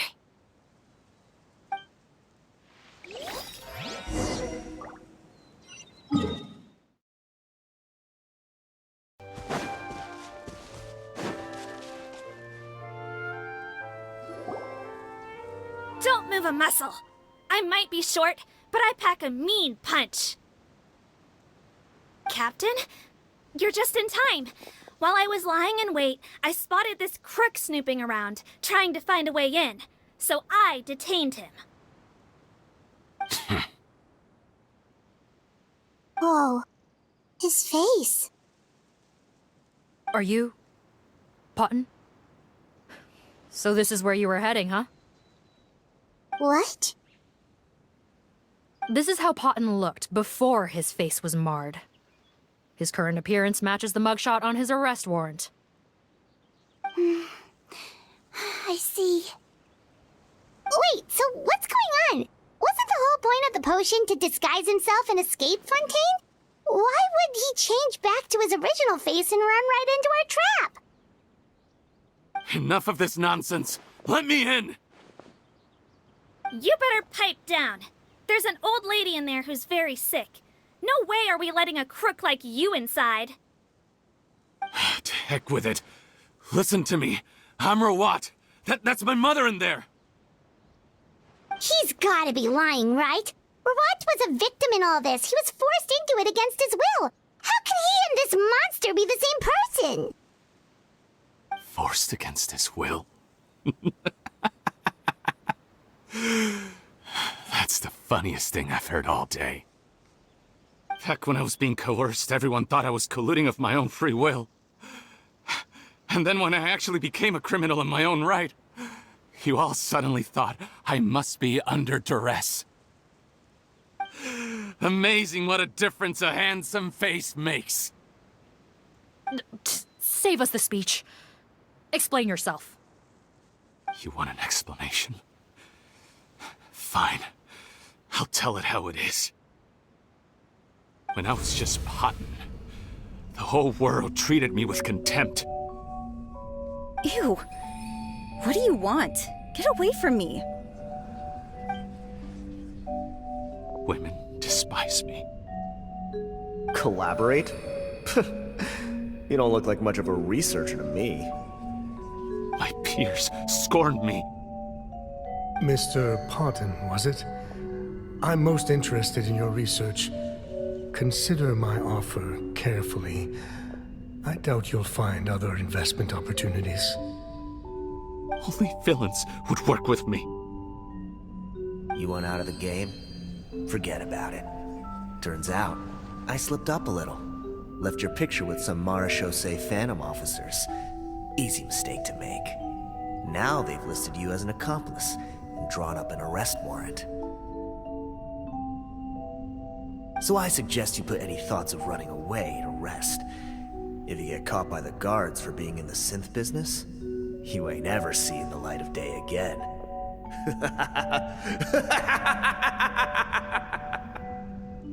There was no way out for me. Until I could stop being Potton. Mr. Rawat, I have something I'd like to tell you. I became popular with women. This new potion you developed is fascinating. Genius, in fact. Would you consider working with me? I'd be happy to sign a licensing agreement. My peers looked up to me. Okay, I'm very interested in your research, sir. You must no doubt have offers from countless investors. So far be it for me to ask for a full collaboration, per se. I merely wanted to express my interest. No pressure at all, naturally. And the villains even began to fear me. Becoming Rawat showed me what a superficial world we live in. But I did not hold a grudge. After all, this superficiality could be made to work in my favor. Or so I thought. But alas, the world seemed bent on finding a reason to make me despise it. Mother, I'm back. How are you doing? Who are you? I bought the best medicine Mora could buy, but nothing would cure her illness. In the end, I hoped she'd at least be able to see her son one last time before she passed, but... when everyone else rejected me. The only person who cared about me was my mother. Then, when I became a rising star in the Fontaine Research Institute, I was unrecognizable to her. I have to let her see me again. Even if it means donning my own wretched, ugly face. Well, is that enough explaining for you? Now do you understand? Let me inside already! Have you ever considered if you'll even be able to look your mother in the eyes after what you've done? You found a way to completely change your identity. You could easily have escaped from them.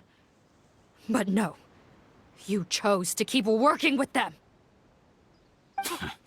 Why would I want to give up on such a lucrative business? The profits were dozens of times that of the synth business, and it was all above board. So you kept being a villain just for the money? Villain? By what standard? Is doing evil deeds really what makes someone a villain in your eyes? Or does it all come down to the way they look? None of you saw a villain when I was wearing my other face, did you? You have no right to judge me! You're all just fake people living in a hypocritical world! I regret nothing! My mother would understand! You're a villain to the core! But especially that tongue! Honestly, I don't see a villain when I look at your current face either. Don't humor me. You don't seem surprised by my confession in the least. How long have you known the truth? I didn't know anything for sure until you chose to take that potion bottle and spare our lives. But if you're asking when I started suspecting you, it was the first time you came to see me at the infirmary.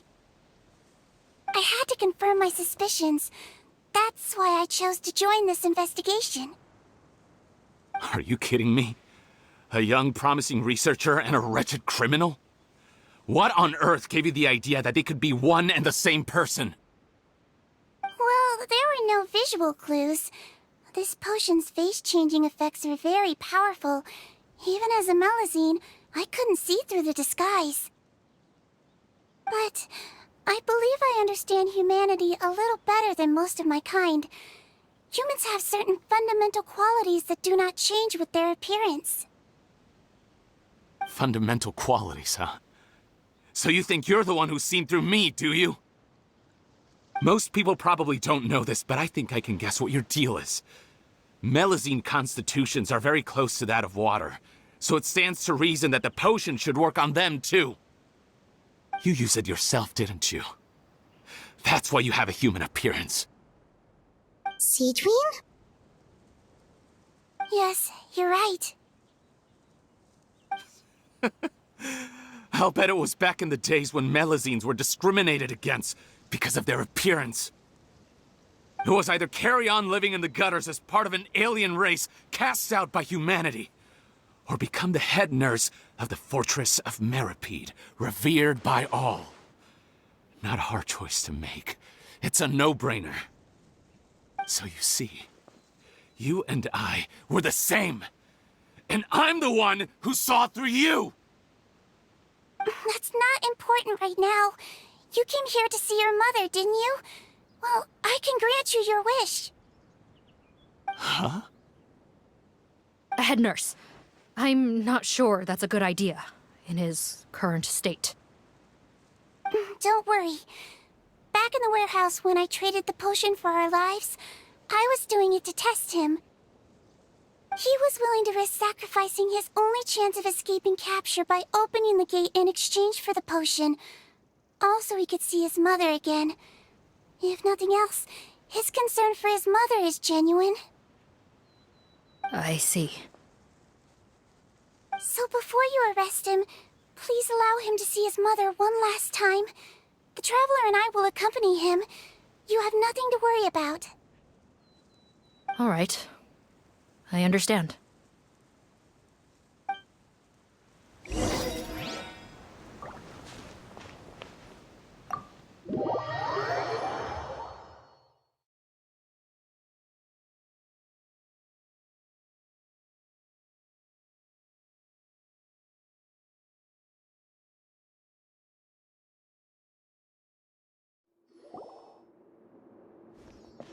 Mom? It's me, Potton, your son. You recognize me now, don't you?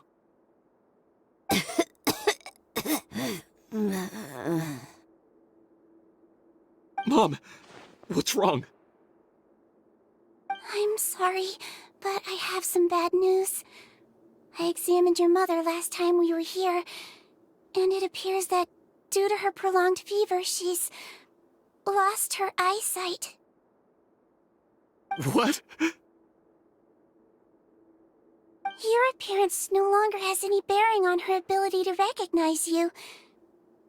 But there are always other ways to remind our loved ones who we are, wouldn't you say? No, it can't be.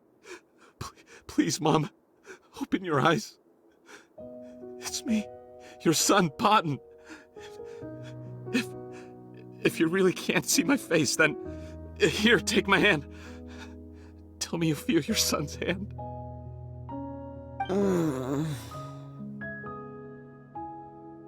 I've done so much to get to this point. Please, you have to recognize me.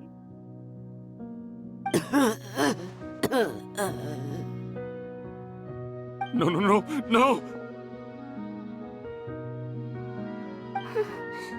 The temperature of his palm must have changed. I'm sorry. It seems I couldn't bring him back to you after all.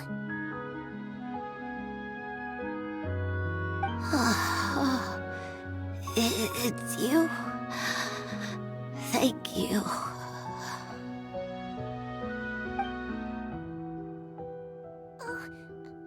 Of course.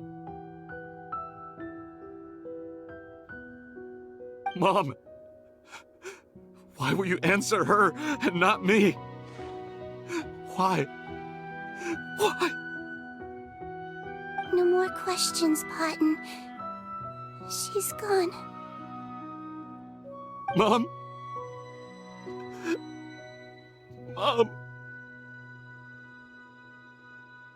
I'm sorry to say this, Potton, but you and I are not the same.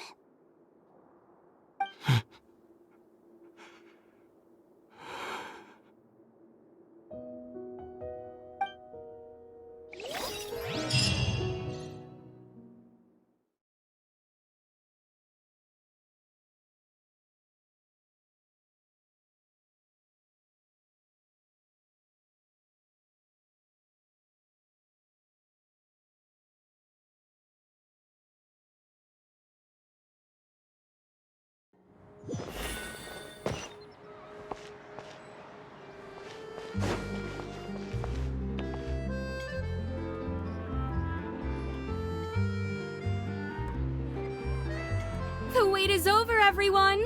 The sale of our new skincare product, Romaritime Essence, will now begin.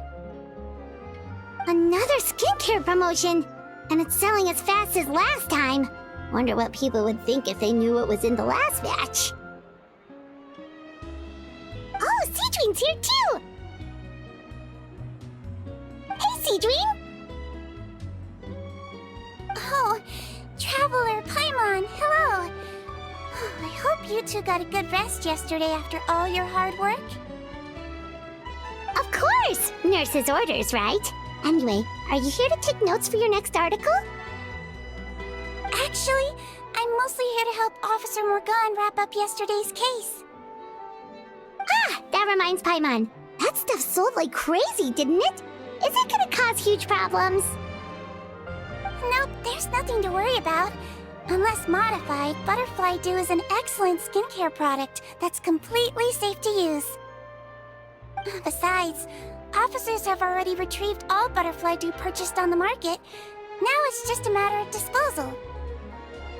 After consulting Monsieur Nervulette, I came up with a way to neutralize any harmful effects, so it'll evaporate naturally without polluting water or soil. Wow, it's Sigewinne to the rescue again! Thank you for serving as our consultant, head nurse. All the butterfly dew we recovered has been disposed of, according to your instructions. Great! Good job, everyone! Also, you mentioned you wanted a copy of Rawat's interrogation records. Well, technically, Potten's records. Anyway, I have them with me. Here. After he saw his mother for the last time, it was like all his mental defenses came crashing down. He put up no resistance during the interrogation, and answered all our questions. We learned a lot. Apparently, the formula was something he discovered by chance while helping the criminal gang produce synth. Later, he came up with the idea to dilute it and use the resulting substance as a skincare product. Their supplier was Vache, but you could also argue that they were the ones doing him a favor. His operation helped Vache's gang dispose of an enormous amount of evidence. It made for a seamless collaboration. One man's trash was another man's treasure, and there were no loose ends.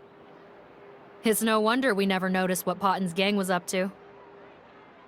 Vache again, huh? Is there still no end to the harm he caused? Make no mistake, the crimes of Vache and his accomplices will come to an end.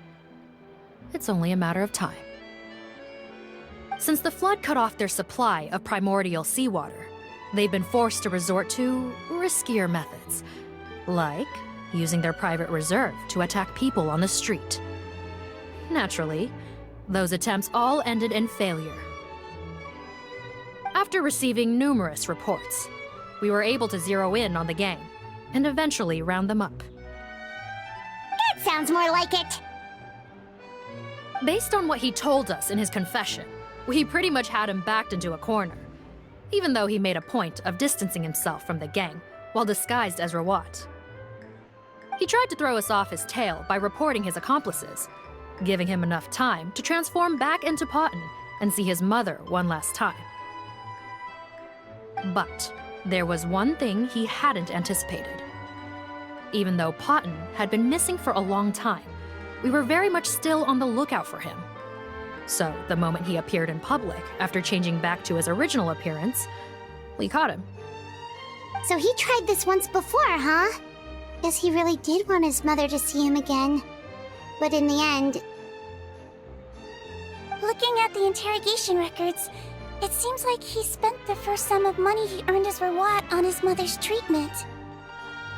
Yes, which is why I suspect that his initial motive for using the potion was not personal greed, but a desire to become somebody who had the power to save her. Even so, he went too far. In the end, he got what he deserved. I understand. Thank you for bringing me these records. Why did you want them anyway? Potten was one of my patients, so I need to put together a medical file for him. My teacher always stressed that a person's life experiences are just as important to their file as their medical history. Why are you still treating him like your patient? Isn't he kind of beyond redemption now? That may be true, but a patient is a patient, regardless of the choices that bring them to my care. One last thing, head nurse. Please keep everything you know about this potion a secret. It would be for the best if most of Fontaine knows nothing of its existence. I know my fellow officers and I will be able to sleep easier if that's the case. Of course, not to worry. Thank you for understanding. I'll take my leave then. So, Sigewinne, did you really use that potion yourself? Why do you sound so surprised, Paimon? I told you all about it. It was quite a while ago now. You mean that story about the witch and the potion? So it was really, actually, genuinely a true story? Yes, it really, actually, genuinely was. But... I know. There are some secrets I can't tell anyone about. But considering everything we've been through together, I know I can trust you with them. Before I tell you, though, Could you follow me somewhere? I want to pay my respects to an old friend. Of course!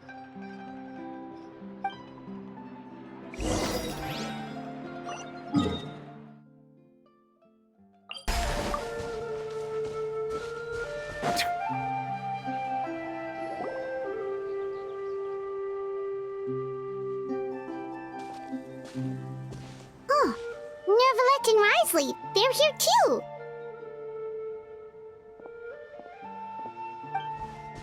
Good to see you, traveler. Paimon.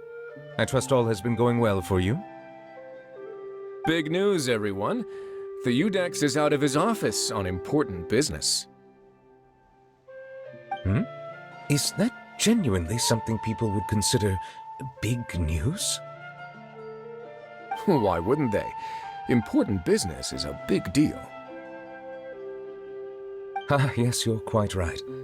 When someone you care about requires emotional support, being there for them at the right time and place is of the utmost importance. After reading the Maréchal Phantom's reports, I had a feeling a trip here might be in order. Take note. That, my friends, is how Monsieur Neuvillette shows that he cares. We're both here for the same purpose, actually, to accompany Sigewinne as she pays her respects to her late teacher. So the old friend she mentioned was her teacher then? The witch? Oh, sorry. Paimon didn't mean to be rude. It's only because Sigewinne calls her that all the time, so... I doubt she considers that title to be offensive, Paimon. Don't worry. Indeed. In fact, I believe Sigewinne would take it as a sign of affection. She has spoken of this doctor on many occasions, and it sounds like she was a truly generous individual. In those days, many people harbored prejudices against Melusines. She was the only teacher willing to take Sigewinne on as a student. Wow. It's really nice of you two to be here for Sigewinne. Guess you guys really look out for your younger colleagues, huh? Younger colleague? Well, that might be true for the Udex, but I'm not sure I can say the same. Sigewinne served a sentence in the fortress of Meripede hundreds of years ago, and after she did her time, she decided to stick around. She's been an integral part of our administration ever since. Strictly speaking, the head nurse has been around longer than most people in the fortress, myself included.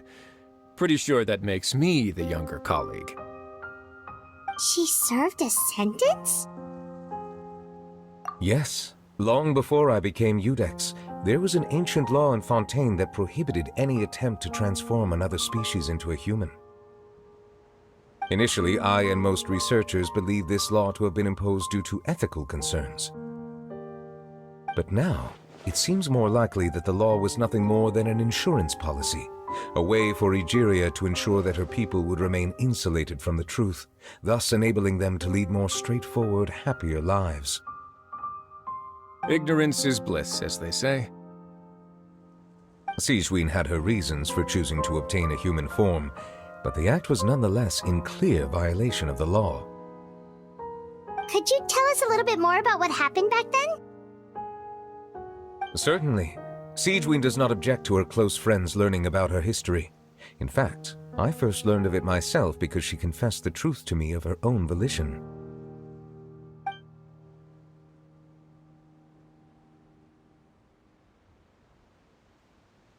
Even with their daughter so ill, they kicked you out? Stubborn as always.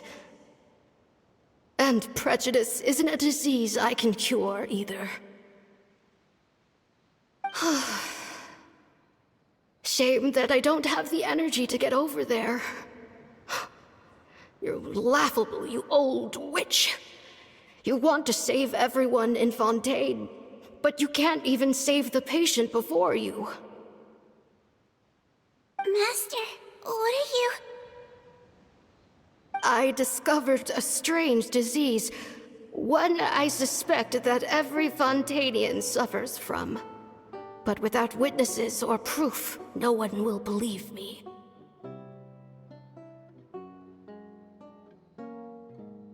I had no choice but to experiment on myself to find a cure, but I hit a wall. And as you can see, it took a wretched toll on me. Then I'll find a cure for you, and then you can go cure her. There's no need. I am beyond saving now. There's nothing you can do. But, Master... As I said before, a doctor's duty is to treat whatever ailments they can. I know, but they don't trust me at all.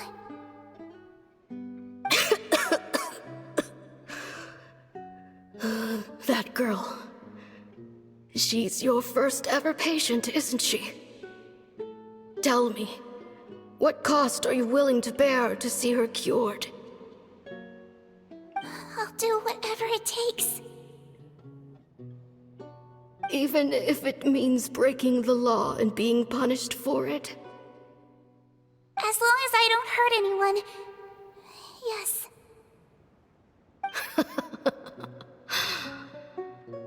Spoken like a true student of mine. Then I shall make one more final gamble.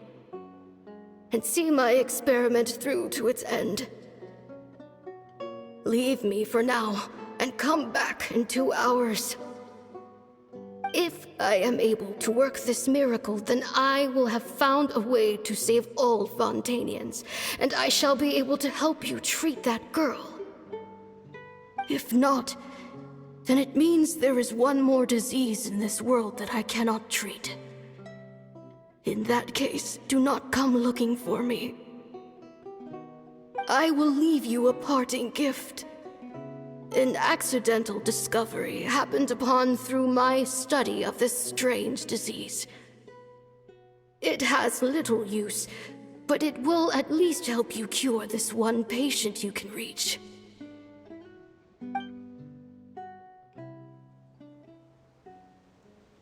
When Sigewinne returned, the miracle had not occurred.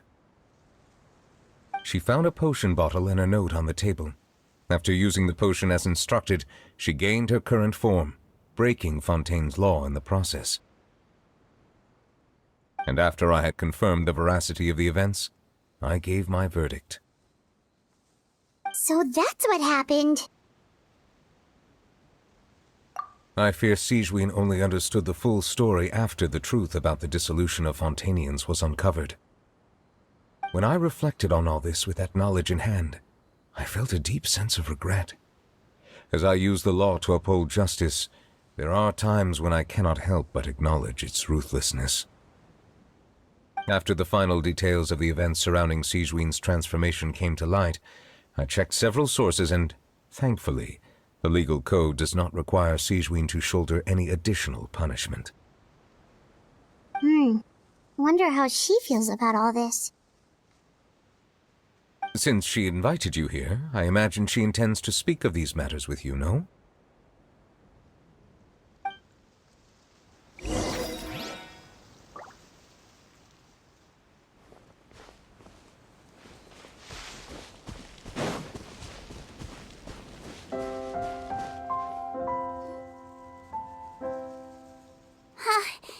You're here. The old friend I mentioned was my teacher. When she passed, her body was nowhere to be found. All that's left of her is an empty tomb. And even that's deep underwater now. Sigewinne, the witch who gave you the magic potion, she was your teacher, wasn't she? Sounds like Monsieur Neuvillette filled you in. After learning the truth, it must have been hard to process, huh? Well, to be honest, after I realized what really happened that night, my first thought was that it kind of made sense. It seemed exactly like the sort of thing she would do.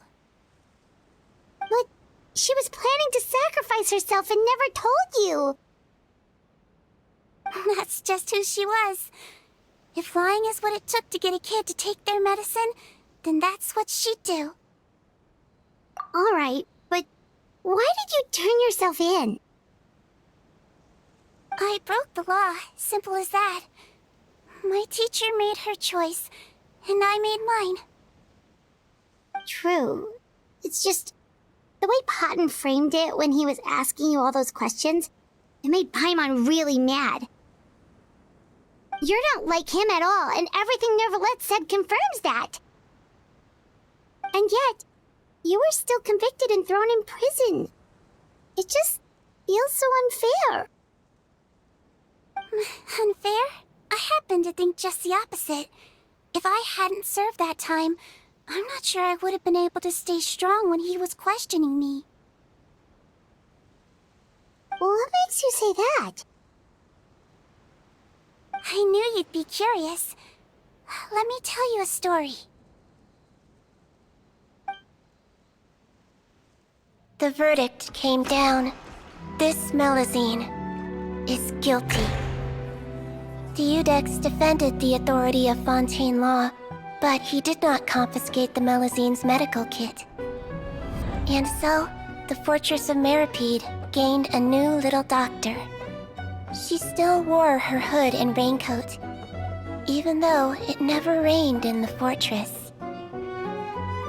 Perhaps thanks to her human appearance, no one refused her treatment. She treated more and more patients, and her sentence grew ever shorter.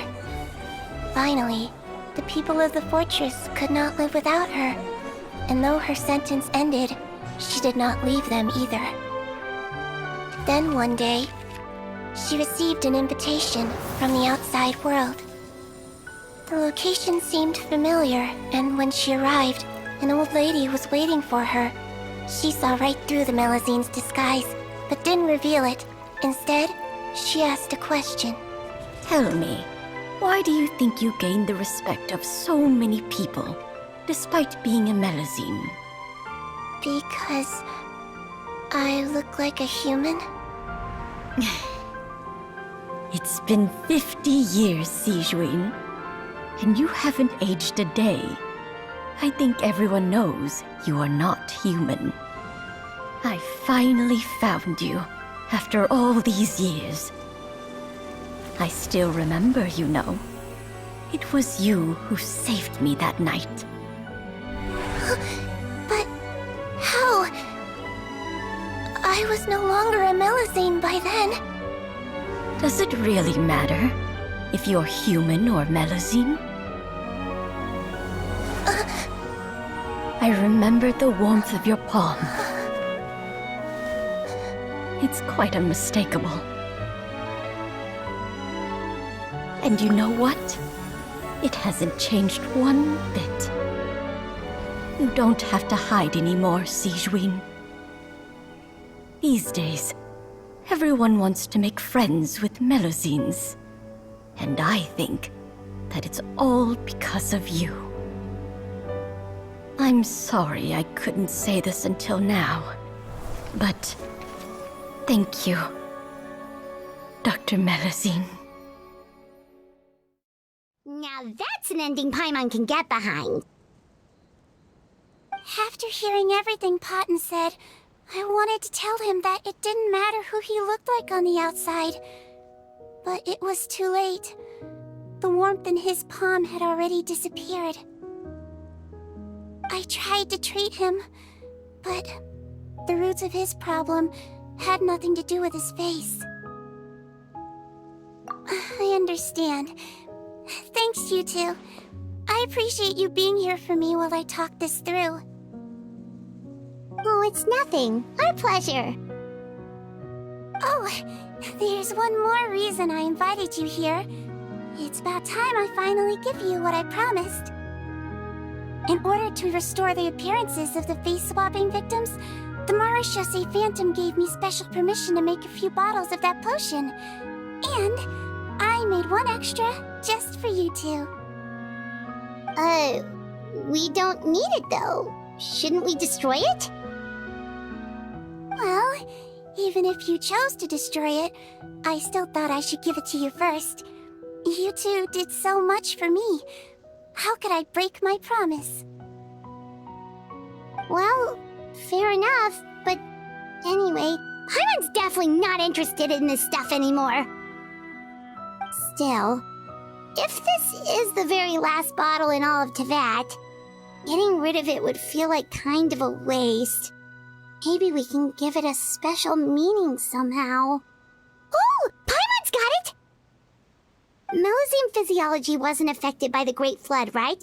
So that means the potion should have a permanent effect on you. In that case, what do you say, Sigewinne?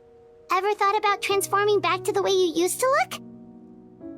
After all, from a Melusine point of view, Paimon bets Melusines look the cutest of all! Paimon, after everything, do you really think it matters whether I'm Melusine or a human? Well... What was Paimon thinking? You made up your mind a long time ago! Yeah, let's just destroy this thing.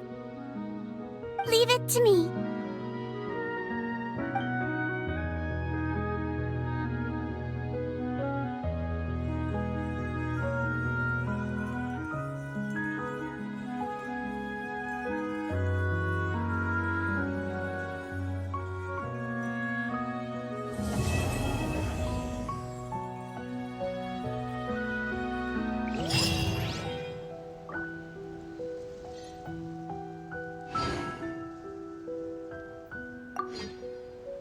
I'd like to stay here with my teacher for a little longer.